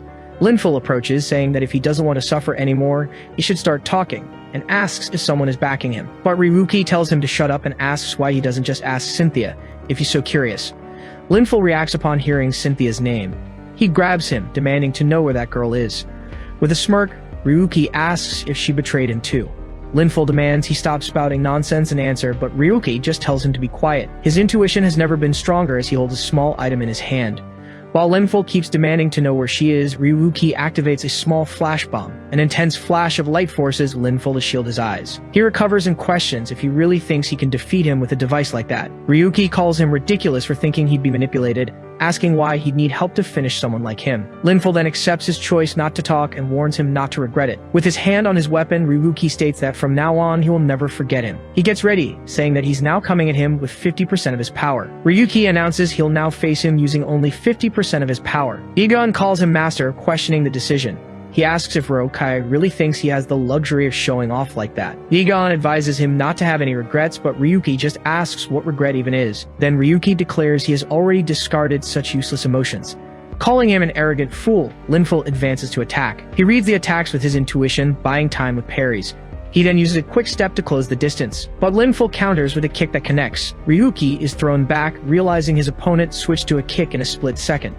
The tip of Linful's spear lunges straight at him, but Ryuki manages to block the attack at the last second. With a spin, Linful throws him away, saying he's lucky they're in a PK-free zone. He lands holding his arm, realizing the damage was serious. Linful adds that fighting in the city would get him chewed out by the boss, so this is the perfect spot. Planting his feet firmly, Ryuki just tells him to shut up. Ryuki advances with a cry of fury while a shadowy figure appears in the distance. Linful turns his head and comments that he already warned him. Then he blocks the strike, declaring that it's not going to happen. He then asks if Ryuki thinks he can handle the next attack. Linful activates his skill Meteor Shower and attacks from above. Ryuki falls to the ground after being hit. Linful asks if he's getting slower and if that's all he's got. Kneeling, Ryuki remarks he should have known the outcome, questioning if an elite ace would be treated kindly. He demands that Ryuki fight harder, stating this is the perfect moment for his revenge. But then Linful calls him a pathetic weakling, saying this has gotten boring. He grabs him by the collar of his armor. Next, he throws him into the air. Linful activates Meteor Shower again, saying it's a waste to end it all so soon. He jumps into the air, preparing a downward attack. A huge column of energy descends on Ryuki as the skill Flash is activated. Linful observes the crater and says it was very disappointing. But then he gets a notification and wonders if it's the boss.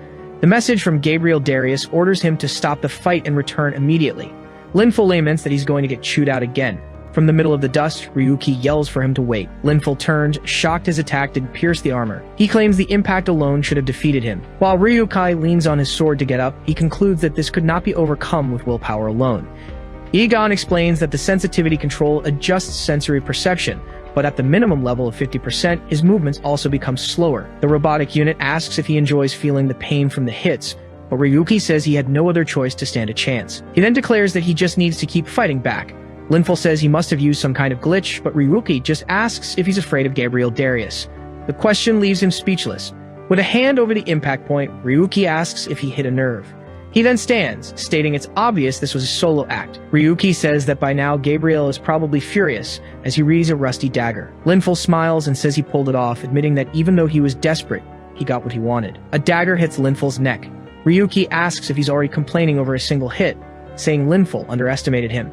Clutching the spot, Linful says it's to be expected for his first time feeling pain, since his attack bypasses armor rules. He presses his hand against the wound. Linful calls him a wretch. Ryuki asks if he's alright since he can still make noise after a hit to the neck. He then taunts him to stop complaining and come fight him. Linful tells him to shut up and lunges with a downward strike, but Ryuki dodges and parries the attack. Linful wonders how he's reading his movements, despite being at a disadvantage. Ryuki reveals that as an analyst, he studied and memorized all of Linful's skill patterns and habits. Ryuki strikes Linful's leg, stating that since Linful has never felt such pain, he'll have the advantage the moment his concentration breaks. Linful decides he needs to end the fight quickly. He declares he'll put everything into his next strike. Multiple skills activate at once: Sonic Lance, Monstrous Strength, and Double Attack. He states that his Awakening skill, used only for hunting tower bosses, will defeat him once and for all. Linful prepares to deliver his attack as the skill's Celestial Meteor Strike is activated. Ryuki recognizes the technique as the Spear of Invincibility. He decides he just has to endure it. As long as he stays in the PK-free zone, he'll be safe.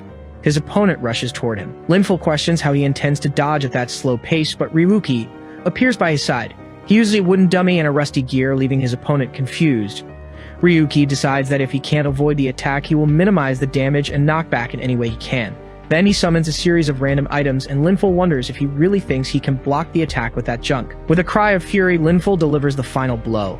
The spear strikes Ryuki's chest with full force. A large explosion of energy occurs at the point of impact. After the smoke clears, Linful calls him an annoying creature. He comments that Ryuki managed to avoid a direct hit, but states there's no way he can win with what he has left. Holding the spear that hit him, Ryuki tells himself that he finally managed to get this far. Linful gets angry that he damaged his weapon, calling him a persistent pest who just won't give up. Holding the weapon, Ryuki asks if Linful wants to see something fun, but he just yells for him to let go. He explains that the SSR he got at the beginning, which he tested with Serial's wings, is neither a skill nor an item. Linful stares at him and asks what he's doing. Ryuki's hands glow around the weapon, and Linful wonders what is happening to his spear. He then screams in panic, questioning what that is on his status window. With a smile, Ryuki reveals the power that materializes in his hand, Delete. The Spear of Light vanishes completely. Linful wonders what happened, recognizing his Starlight Spear.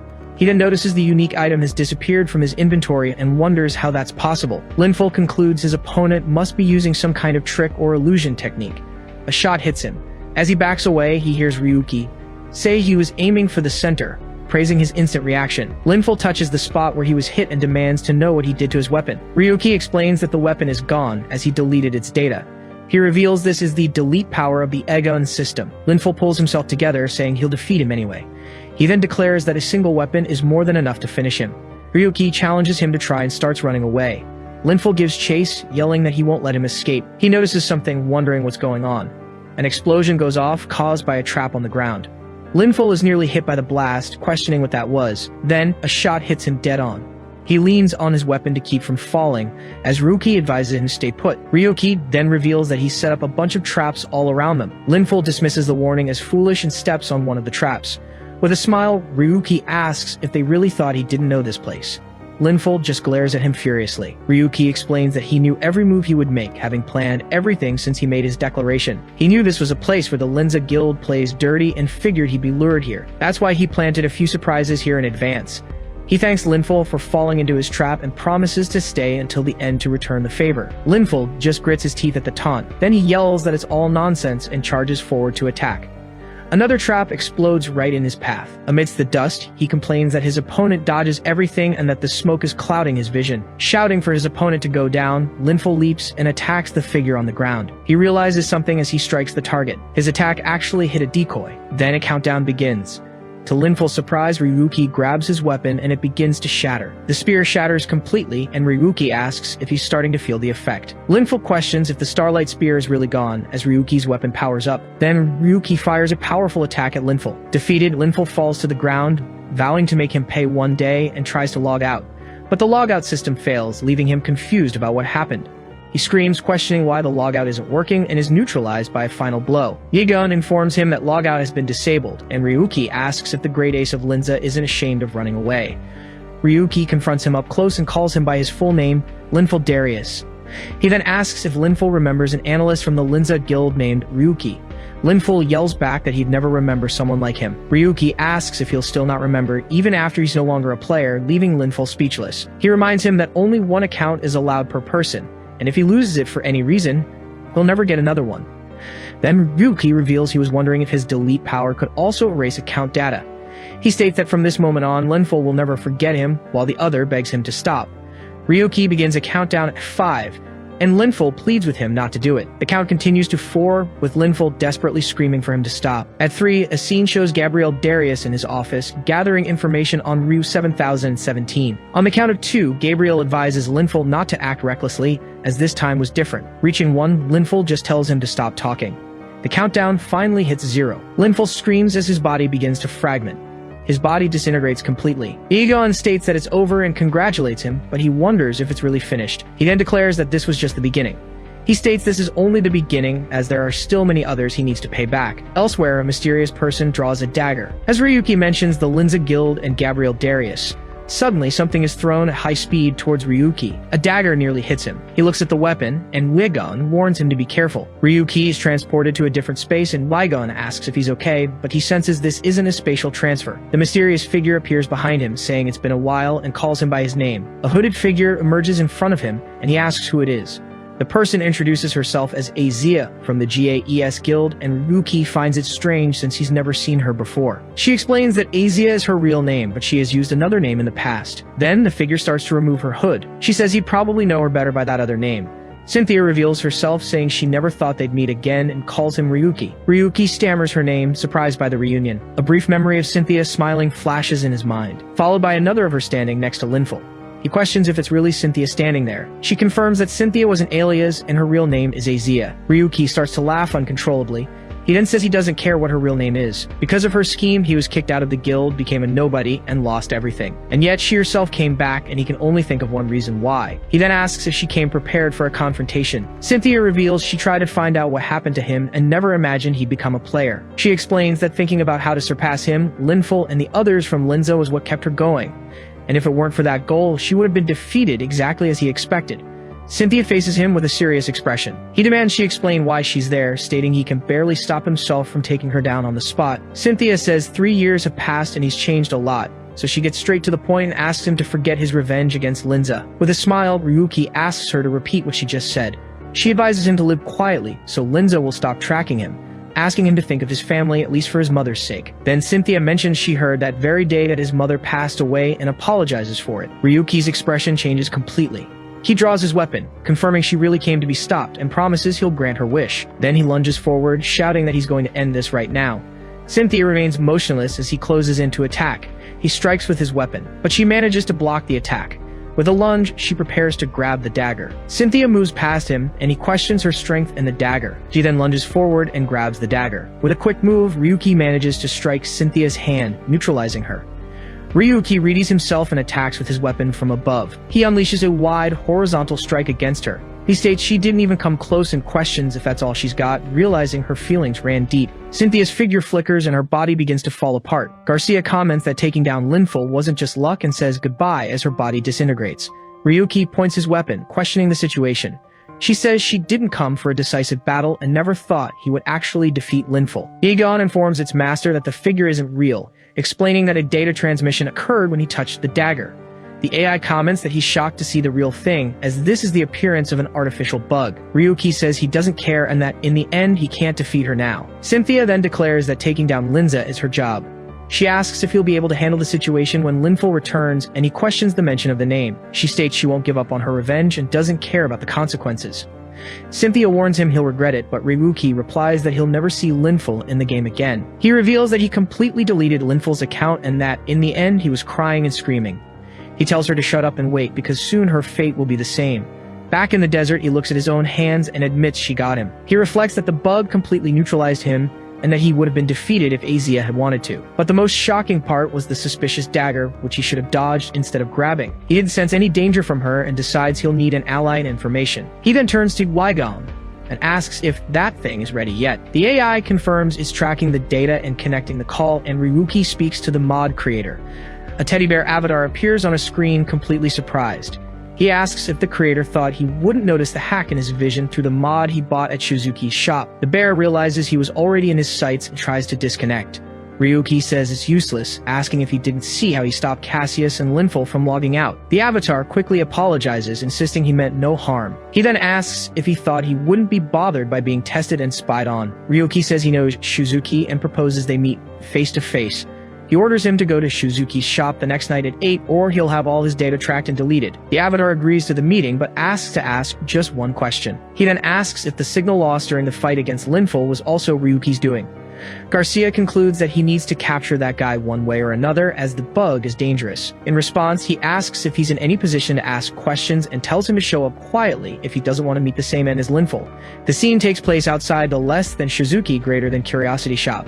Inside the shop, Ryuki complains that he's on time, but the other person hasn't shown up yet. He wonders if the trade is still happening. Shizuki asks what he's talking about. He then turns and claims the mod creator is already there, asking if Ryuki doesn't see him. Ryuki grabs him by the collar, saying he didn't come here for games, and threatens him if he's hiding someone. A voice suddenly says it's here, leaving Ryuki confused. A teddy bear appears and introduces itself as the mod creator, commenting that it's an embarrassing way to meet. He grabs the bear tightly, finding the situation unbelievable. He asks if the other guy thinks he's easy to fool. The bear complains that it hurts and it's being crushed, but Ryuki tells it to cut the nonsense, as his patience is running out. Suddenly, Shizuki's body falls lifeless to the floor. Ryuki demands to know what's happening. The bear explains it thought it would be faster to show than to tell by moving its consciousness. The bear explains that the one speaking before was the mod creator, and the one speaking now is Shizuki. It asks to be let go so they can negotiate. He notices the voice and tone have changed to Shizuki's and asks what that is on the floor. Egon confirms it's the same person, explaining that he seems to use multiple bodies and adjust his personality programming. Ryuki is stunned by his ability to alter his own personality. The bear praises his observation for noticing so quickly. The bear congratulates him for taking down Linful and asks about the skill he used, making Ryuki notice the change in voice. He refuses to answer and instead demands to know who is speaking to him.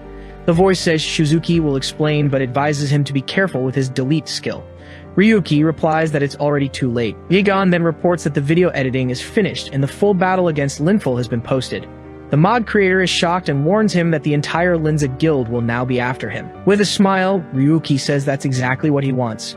He wants them to fear an unknown they so foolishly underestimated. The bear laments that it's like talking to a brick wall and asks if he knows he's already being followed. As Ryuki asks about being followed, Shizuki's body gets up and explains that 5555 doesn't like to talk about things outside his specialty. Shizuki then tells him to check something first and activates a device. A projection of the area around the shop appears. He explains it's a live feed to detect nearby targets. The feed shows a group called Black Cobra 47 meters away. Ryuki wonders if they're still not over what happened, but Shizuki claims they're just bait for the real supporters. Next, the image shows a second group called Iron Blood at the same distance. Ryuki asks what that's about. Shizuki informs him that they are a major crime syndicate operating in the underworld. Fortunately, they likely have no connection to Linza. He adds that their boss had to retire because of an incident, with rumors that Linza was behind it. Ryuki concludes they wouldn't side with the ones who ruined them, and still demands to know what Shizuki really is. Since they've been discovered, Shizuki suggests they move to a more suitable place to talk. As they walk, he explains that all of his selves share the same goal and that the shop's basement connects to the underworld sewer system. Shizuki points the way, and Wygon's scan detects no danger. He then heads down to the next area. Arriving in a warehouse, Ryuki asks where they are. Shizuki reveals this is where he keeps his best creations. Ryuki says he's not interested in the bodies and asks what he should call him, Shizuki or 5555.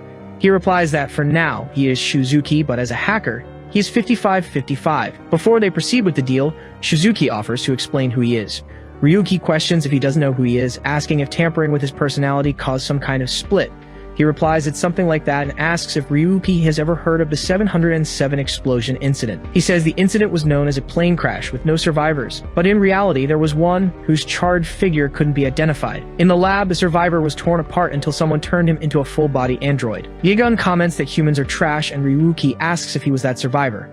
He corrects him, saying we are, and explains that the accident fused countless memories. He continues, saying he doesn't know if they are souls or minds, only that he artificially controls these personalities. Because of that, he doesn't know himself. Ryuki decides to accept the explanation for now and asks what kind of deal he's looking for. Then Shizuki tosses a file in his direction. He catches it and sees it's labeled Linza Guild and Leisha Soft. Shizuki then declares that he wants to be part of his revenge. Meanwhile, the fight video is posted online with comments saying Linful got completely wrecked. Others question if the so-called data deletion isn't fake. One viewer claims to have watched it and says it all looks like a fabrication. People call him a show-off newbie, mocking the idea of deletion in a game that doesn't allow such a thing. Far away, Linful is sprawled among bottles, while the public wonders why the Linza Guild hasn't made a statement yet. He smashes a bottle on the floor. Sitting on the sofa, an account information check finds no data. He wonders if his account has disappeared. He grabs a bottle, muttering that he is Linful, the ace of Linza, and curses his brother. Then he slams his hand on the floor and screams for his brother. Linful begs for just one more chance. Gabriel Darius scolds him for ignoring his warning, fighting on his own and losing his account, questioning what kind of chance he expects. Linful defends himself, saying he was caught by surprise.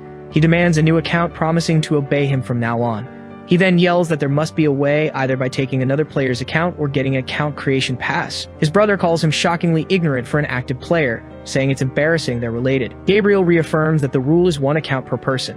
Once it's lost, you can't create another. Two men grab him from behind as his brother declares his time is up and asks if he wants to waste any more of it. As he's restrained, Linful wonders if this is really his end, since even that unknown player got an account. He struggles, screaming that he'll handle everything himself and telling the men to get out of his way. Gabriel simply adjusts his glasses as he watches the scene. Linful is thrown out of the building. One of the men says he's tired of cleaning up his messes and tells him not to come back. Lying on the sidewalk, he mutters that those scumbags didn't even have the guts to look him in the eye before. A man approaches and asks if he is Linful Darius. He tells him to get lost if he's there to beg, saying not to make his mood any worse. Ruga then pulls out a knife and says he's here to help him. Linful's expression changes as the man suggests he might need their strength. With a smile, he reveals a photo of Ryuki and invites him to hear his offer. The young man reads a document and asks if everything written there is true. Yagun finds the situation with the game's developers and administrators pathetic. Shizuki reveals a secret pact between the Linza Guild and Leisha Soft while taking an item from a box. He calls the pact to hinder progress in the gods game ridiculous, and the young man identifies Leisha Soft as the target. Ryuki questions if it's really worth facing a corporation that monopolizes the development of resources that sustain the world. But Shizuki states that they were once pioneers and are now just an obstacle blocking the world's progress. Ryuki says his frustration seems a bit hard to understand based on that alone, and Shizuki reveals he is the sole survivor of Incident 707. And he continues, explaining that what caused the plane incident back then was a game item from Yggdrasil. Shizuki concludes that Leisha Soft was behind that event, and he confirms he's almost certain of it. Ryuki then realizes the proposal goes beyond just stopping Linza and asks if they plan to shut down World of Phantasm itself. Shizuki questions the need for a game with so many problems, even if it provides more than half of society's resources. He claims that Leisha's new game titles are low quality, and that even the resources from their only successful one are slowly running out. Society may be stable now, but he questions if Radia can produce another hit in the next 5 or 10 years. Ryuki reflects that the Demon God's tower remains unconquered, while the Linza Guild plans to dominate it, but Wolia's idea is to shut down the platform. Yegan encourages his master to proceed, as he finds it hard to tolerate the existence of such a problematic game. Shizuki says he will consider the matter, but reminds the young man of the reason for his visit. With a smile, Ryuki asks him to hand over all the mods. Going up the stairs, Yigan reports that he has checked the 13 mods and that the disguise mode seems useful.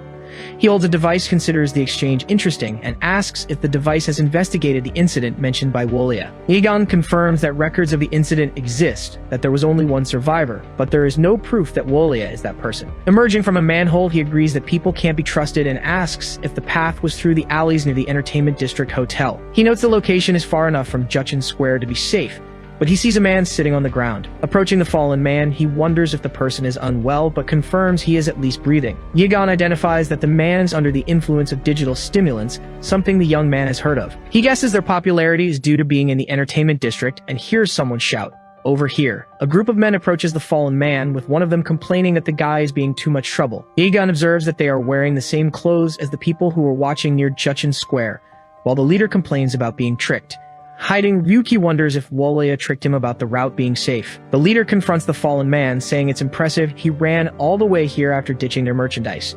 Then he attacks him. The leader scolds the fallen man and orders his men to take him away.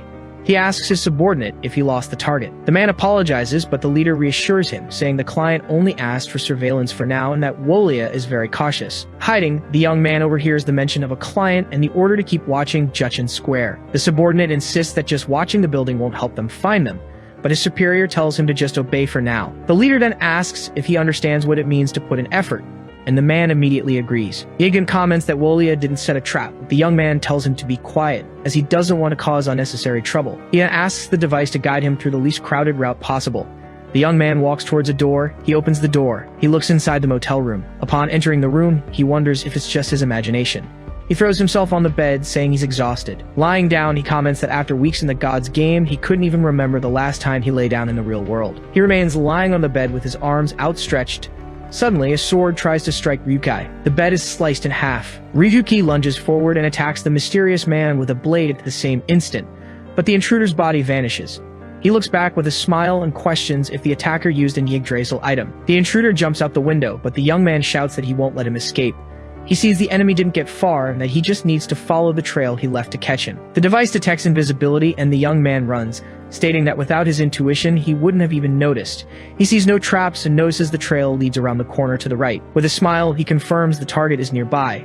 He states that continuing to run is a waste of time and tells the other to reveal his identity. The man asks who sent him, mentioning Black Cobra or Iron Blood. He then raises his sword, preparing an attack. A huge blow is launched and Ryuki dodges. The device comments that the weapon's power is impressive, but the young man knows the weapon is excellent. He tells his opponent that his swordsmanship doesn't match the sword's power and asks if that isn't his main weapon. Then he suggests the man put that item down first. Ryuki strikes his opponent's hand with his sword. The weapon falls to the ground. As the man's disguise fails, the young man says he'll now get a good look at his face.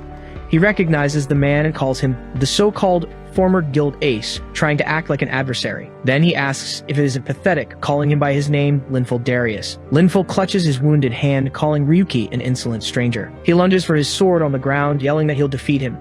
But the young man hits him first with a punch to the face. The impact sends him flying back, making him crash hard onto the ground.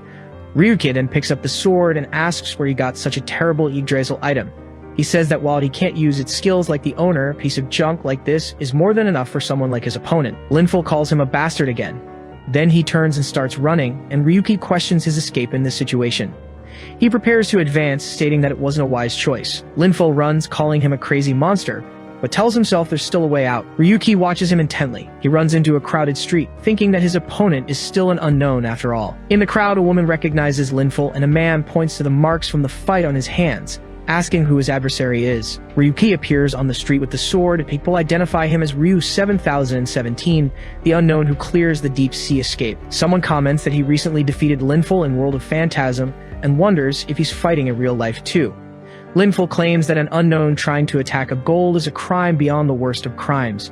He points out the scene to the crowd, an unknown wielding a weapon chasing a wounded gold. Then he taunts him, saying an unknown's testimony has no legal weight and asks what he'll do now. Ryuki throws the sword on the ground and tells them to arrest him. He then argues that if an unknown attacked him, it would be self-defense for him to fight back right there. With his hands up, Ryuki says that if Linful defeats him now, he'll be innocent, calling it golden opportunity. And he adds with a smile, "Of course, if you can, that is." Linful is shocked and furious at the provocation. He wonders what Ryuki's plan is but concludes it's probably just a bluff and a real opportunity. In front of all the cameras, he realizes he can avenge his humiliation from the game and proudly announce his comeback. Linful then picks up the sword from the ground. He charges forward, screaming for the kid to be defeated, but his opponent dodges the blow. Ryuki states the attack is so sloppy it's almost pathetic and that he feels no tension at all. Linful yells at him to shut up and spins the sword, creating a circular attack on the ground. The blow hits the ground with a series of impacts. Ryuki dodges and taunts him, saying he should have brought his spear, but then remembers he doesn't have it anymore. Linful then asks him how long he'll keep dodging like a rat. In response, the young man hits him with a direct punch to the face. He states that his opponent is mistaken, as this isn't a duel, and reminds him that he was the one who kicked his own brother out. Linful gets up with his sword in hand, wiping his face. Then, he leaps and unleashes a series of arsing attacks with the sword. He gets closer and swears he will definitely defeat him. Ryuki is hit by debris and staggers back. Linful identifies this as his chance to attack. He moves in, taking advantage of the distraction, but the young man prepares to end the fight right then and there. Ryuki blocks the sword strike using only his small knife. He states that Linful went too far by turning the city into a mess and attacking innocent citizens. Linful questions him, not understanding what he's talking about. He denies attacking any citizens, but Linful's previous attack had actually been aimed at a civilian, forcing the young man to intervene and protect her. A man yells for everyone to run, warning that Linful is out of control as he helps an injured person. Amid the chaos, Linful wonders if he was the one who caused all this destruction and hurt people. He then accuses the young man of obstructing his view and asks when that happened. He screams, questioning when all this chaos started. The reflection of a camera flash appears in his eye. A bystander points to the recording, calling Linful a psychopath and stating that it's over for him now. With several phones filming, people question how Lenza could ever consider a man like him their ace. Linful tells them to stop, but the young man asks if he really thought the media would be on his side. He continues, saying that now that he's wielded the sword in front of the media, he's the one who's going to end up on the news. The man attacks again, and the crowd screams to get out of the madman's way. Linful tells himself this is all the Unknown's plan, and that if he just defeats him, everything will be resolved. Ryuki congratulates him amid several eyes watching him in the darkness. Linful's face contorts in pure terror. Ryuki emerges from the dust and says that his opponent's journey ends right at this moment. Then, he asks if he still doesn't remember his name. In a flashback, Linful accuses him of talking behind his back and forgetting his own worth, but he still congratulates him, as his time was coming to an end. Back in the present, Linful finally remembers the name and screams it in fury. A breaking news report covers the incident that plunged the city into fear the previous night. The newscast reports that Linful Darius has been arrested and that the whereabouts of Ryu 7017 remain unknown. A man in dark glasses approaches the guild leader and asks if the press conference went well. With a grim look, the leader announces his plans from that moment on. He declares that he will mobilize the entire Linza Guild, and they will spare no means or methods, even if it means paralyzing the entire world of Phantasm. He vows they will find Ryuki, no matter what, and that he will handle the matter personally. A man announces the start of the Linza Guild's emergency press conference. He declares that Linful Darius was expelled due to internal affairs and that the incident is unrelated to the guild. Meanwhile, Linful is seen behind the bars of a cell.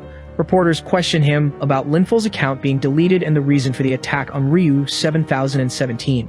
The guild leader explains that they investigated the player, Ryu 7017, who had declared war on them. He mentions a power that forcibly deletes data from the game's labyrinths, an ability that can be used in other games as well. Based on this, they judge that Ryu 7017's very existence was a risk factor, and are using all of the guild's resources to subdue him. The reporters continue to snap photos during the conference. The man then declares that the Linza Guild will protect the world of Phantasm from the clutches of Ryuki. 1 month after the announcement, online comments mock the guild for not having captured the player yet.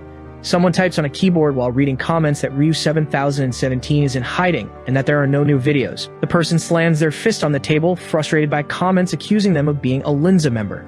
A woman wonders what Ryuki has been doing for a month without posting any videos. A young, red-haired woman enters and asks what Laguna is mumbling about, and she greets her, asking about the guild leader. The girl replies that Gabriel went to meet that pig and complains that the guild works them to the bone. The red-haired woman stretches, complaining that things have only gotten busier lately due to the vice leader's absence and the increased workload. She blames it all on that Ryu, saying Linful lost carelessly and questions using all their manpower to capture him. Laguna wonders why they're making such a big deal about an unknown who won because of a bug. She stands up and says the other doesn't understand, as Ryu 7017 is on a different level and his existence defies common sense. The red-haired woman asks where this amazing guy is now, accusing him of just causing trouble and then hiding. Laguna replies that only Ryu 7017 himself would know that. She suddenly looks to the side, noticing something on her screen. A notification for a new video pops up on her screen, and she wonders what it is. At the top of the Racia Soft headquarters, someone questions if they still haven't dealt with Ryu 7017. The guild leader apologizes, but the other man says apologies are useless and reminds him of his order to handle the matter in reality. He complains that they are fighting a mere unknown, regardless of whether they call him a bug or a cheat. Duke Stivero Racia, the CEO of Racia Soft, asks if he overestimated their capabilities. The CEO comments that resource mining is declining and that the Linza Guild's management is becoming more disappointing by the day. The guild leader apologizes again, but the CEO states he's losing his patience with that obsolete junk. He then says it would be inconvenient for World of Phantasm to collapse now, at least not until a certain project is complete. The CEO offers to present the future of Racia Soft, a masterpiece that will reshape the entire gaming industry. The guild leader watches intently and questions what it is. A video notification appears on his screen and he recognizes it. On the street, people comment that the unknown has resurfaced and wonder why he's back. In his video, Ryuki introduces himself to the viewers after destroying a god game. He mentions watching the Linza Guild's press conference, where the leader called him an enemy of society. He finds it funny to be called that and says he'll crush World of Phantasm soon. Today's video is just a preview of what's to come, featuring the same Thump builder. He explains that the place once popular was abandoned due to poor management, and that abandoned game labyrinths are usually shut down. He then questions in which cases game labyrinths are shut down. The first case is when resources run out, as games considered masterpieces usually have abundant resources. He contrasts this with resource mining in World of Phantasm, which is in sharp decline. The second case is when the number of users falls below a certain threshold, which would have also closed this game soon. Then he announces the third and final case, commenting on how timely his appearance is. He introduces the Thump God Cube, the divine entity that creates the labyrinth and the reason the game became junk. He then materializes a weapon in his hand. Holding his sword, he announces he will destroy the Thump God Cube. The red-haired woman calls it an absurdity that should be possible within the system. The other woman recognizes the weapon as the same one from the World of Phantasm video and wonders how he can use it in another game labyrinth. The God Cube then sends small, cube-shaped soldiers to attack him. Ryuki charges forward and attacks the soldiers with his sword. He explains that the soldiers are weak and have simple attack patterns, but the reason the game failed is something else. It was the endless attacks that destroy everything and make building impossible due to poor difficulty balancing. He leaps over the cubes, using them as platforms to get closer. He launches himself into the air and questions what happens if the root cause is destroyed. Then he plunges his sword directly into the God Cube. Kneeling on the creature, he reveals the final method to shut down a game labyrinth, when a critical, irreplaceable failure occurs in the system. With a smile, he states that this makes it impossible to maintain the labyrinth itself. He then extends his hand and activates the delete command. The God Cube begins to break apart. Then he watches the game world disintegrate around him. He explains that now that he has deleted the management system, the game labyrinth will automatically shut down.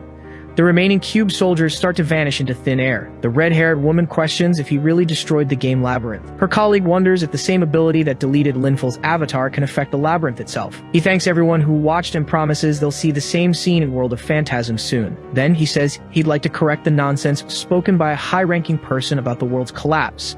He clarifies that if World of Phantasm falls, what will be ruined is Racia Soft and the Linza Guild. He points forward and states that he is not an enemy of society. Then he declares that his targets are only them. A long line of players forms at the entrance of the Verdant Illusion dungeon. He studies a wanted poster with a smirk. A guild officer checks a list regarding a suspicious incident and lets a group pass.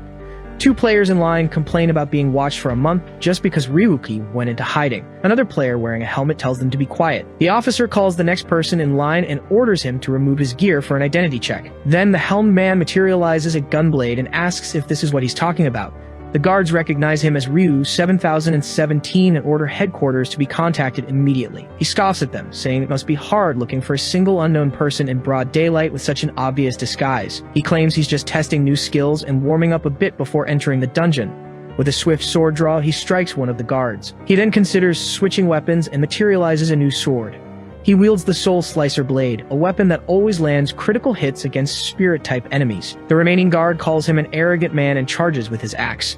But Ryuki stops him with a direct blow. He turns and prepares to strike as the guard falls defeated to the ground. The guild officer wonders what he's been doing for the past month, as those skills aren't from World of Phantasm. 1 month earlier, Ryuki decides to stay out of World of Phantasm for a while. since the Linza Guild has started making moves. Egon questions him for coming to the game Labyrinth, and he explains that he needs to test if he can break it and obtain new skills. He then enters the game Celestial Dragon Blade Online, stating he needs a new power. He faces an enemy on a mountaintop seeking enough power to avoid losing to the Linza Guild and Raisha Soft. But a "You have been defeated" screen appears as he lies on the ground. The same defeat screen pops up again, and once again he is defeated in the game. An older man laughs, saying that even after so much suffering, he came back for more. The Sword Demon, the final boss, offers to show him the pinnacle of the path he has achieved. Ryuki then punches the ground in frustration. He thinks there must be a way to win, even without strategy guides for a dead game. He decides to use the random box, but his device reminds him that the points are for upgrading skills. Then, he gets an idea when thinking of the phrase "by any means necessary." At the final gate, the Sword Demon laughs and says he doesn't know when to quit. He asks if he doesn't realize it's pointless to keep trying and that the ignorant should know their place. Ryuki enters the gate and replies that he's heard his lines so many times he has them memorized. He challenges the boss to a fight, telling him to cut the chatter. The Sword Demon calls him insolent. He charges forward, questioning how a fool who barely survived dares to insult him. Then he unleashes a series of area of effect attacks to see what the young man is made of. Ryuki dodges his attacks. The boss closes in and asks if that was all he had, just an empty boast. He blocks the Sword Demon's strike, and their blades clash. The boss praises his ability to cross swords with him and prepares to show the true power of the Celestial Dragon Blade. But a grenade explodes right in his face. He's thrown back by the blast and accuses him of using an unexpected trick with a bomb disguised as a pinecone. The young man reveals several grenades and the boss calls him a cheater. Then he throws all the grenades, which explode in succession. The Sword Demon questions if he thinks he can defeat him with a mere toy. He notices the smoke and asks if it's poison, but boasts that he's immune to all types. The young man puts on a gas mask and says that it's not poison, but it will be perfect for his opponent's keen senses. The boss covers his nose, complaining about the stench of the skunk gas bomb. He calls him a vile individual and asks if he's mocking him as he attacks. The young man equips sunglasses and earplugs as he throws flashbangs. The Sword Demon is stunned by the flashes. He claims that even without sight or hearing, finishing him will be nothing and prepares an attack. The boss focuses to strike. The young man's device questions if its master is human, but he replies that he just followed orders not to hold back. He explains there was no way the boss would know how to counter grenades and guns in a martial arts game. The other players recognize him and wonder if that's the dragon's key skill from the recently shut down game. He then turns and sends a message to Gabriel before entering the dungeon. He comes face to face with the boss monster, the Ruby Tree Spirit Lebanon. The creature lets out a terrifying shriek. A small creature, a shadow dragon named Ramut, is summoned. He comments that despite its appearance, that's one scary creature. Egon congratulates him on breaking the dungeon record, and he believes his other summons will become useful. He then mentions the name Azia and says it's time to go as there's nothing left to see there. Aegon calls out to him, and he replies that he already knows while standing in a portal. With a smile, he comments that it was one grand illusion. He turns and comes face to face with a large group of players. Someone asks if he's coming back as they heard he had retired from gaming. Then, the legend himself, Gabriel Darius, introduces himself while holding a book. Gabriel says he was expecting him, but he's surprised to see an army mobilized to capture just one master. The young man observes there are over 1,000 of them and wonders if Linza has completely lost its mind. Gabriel then calls him by his name, Ryuhui, and says he has a proposal for him.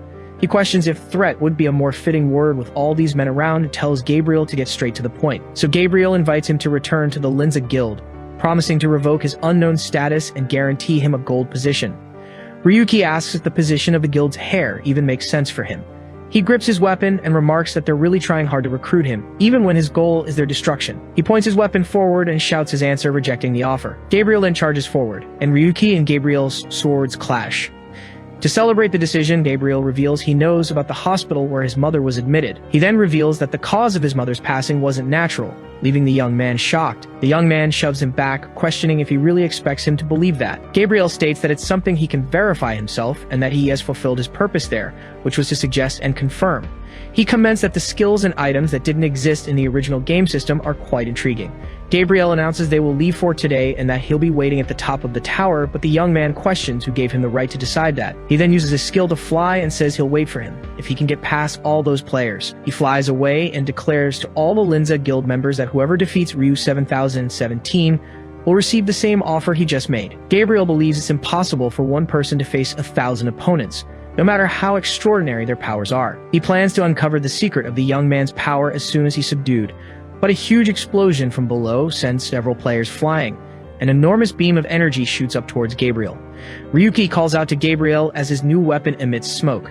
He then says Gabriel got it wrong and asks who said he was done here. Some players on the ground wonder how he managed to defeat hundreds with a single blow, while others urge everyone not to panic. One of the players shouts that they can get him if they just overwhelm him with numbers. An archer orders everyone to use ranged attacks. A shower of attacks is launched in his direction with the promise that the final blow will secure the guild's leadership. The young man faces the approaching onslaught. The multiple attacks collide in a massive explosion. One of the players looks at the smoke and asks if they got him. Then the dust settles, revealing no one is there, and one of them shouts that he's gone. A player questions how he could have used a return stone, which takes at least 10 seconds to activate. Another suggests it might have been a logout and orders everyone to stay on guard, as he will reappear in the same spot. Gabriel watches the scene, finding it unbelievable that this is even possible. He acknowledges that Ryuki got him this time, but states it won't happen again. Elsewhere, Ryuki comments that the fight was fun and promises to finish off Gabriel and the tower next time. He then turns to continue with his plans. He reveals he got 2 new SSR skills, Limit Break and Enchantment. He complains that this was all he got from 1,000 tickets, and Wegan reminds him he should be grateful. Ryuki paces back and forth, and the device asks what the plan is now. He declares it's time to begin and prepare to head for the tower. A ranking screen shows that Ryuki is breaking all dungeon conquest records at an insane speed. He keeps setting new records, a feat people consider impossible due to level restrictions. A new dungeon record is set in the Dawn Mist Prairie, while comments question if Ryu 7017 is just using bugs. He then sets another record in the Temple of Aurora, and someone wonders if he'll be the first to clear the tower. A red-haired man receives news that Ryu 7017 has been spotted in a nearby dungeon and orders immediate mobilization. In a tavern, a group of players complains about having to go after him right after finishing a hunt. An armored player asks the innkeeper if he isn't going too, but the man replies he's not interested in the matter. The player finds it strange that he doesn't care, even though the target is trying to destroy the labyrinth he lives in. Then the innkeeper reveals he originally came from the Pong world, an incredibly old game labyrinth. He explains that he's been through countless shutdowns and destructions, but the youth of today seem to think differently. The armored young man asks what he means by youth. A memory shows a man questioning for how long they must bow their heads to the players. A man in red armor raises a flag declaring that this is their world, where they were born and where they will live. He incites the crowd to expel the outsiders and reclaim their world. The Crimson Infiltration Unit announces they no longer need players and will attack the dungeon tomorrow, with the people's support. The innkeeper calls them a bunch of hot-headed youths and wonders if they don't realize the reality of the situation. He then warns that the customers have already left and he's about to close up shop, suggesting the players should head home too. Ryuki drops his disguise and asks if there's any more information. Using a teddy bear avatar, he explains that the Crimson Infiltration Unit is a group formed by the game's own residents, led by Kugan. Kugan has already tried to challenge the dungeon several times and now confidently declares he will conquer it. Biegon states the action is not just reckless, but a one-way trip, as residents cannot resurrect if they are defeated. Ryuki asks if the NPCs found a way to conquer the dungeon, and the other says that's the crucial part. He then reveals that GAES has made contact with the Crimson Infiltration Unit, and the young man questions in surprise about GAES. An image of Cynthia smiles as the text questions if Asia contacted the NPCs through a bug. Ryuki says he has a bad feeling about this and decides it's best to follow them.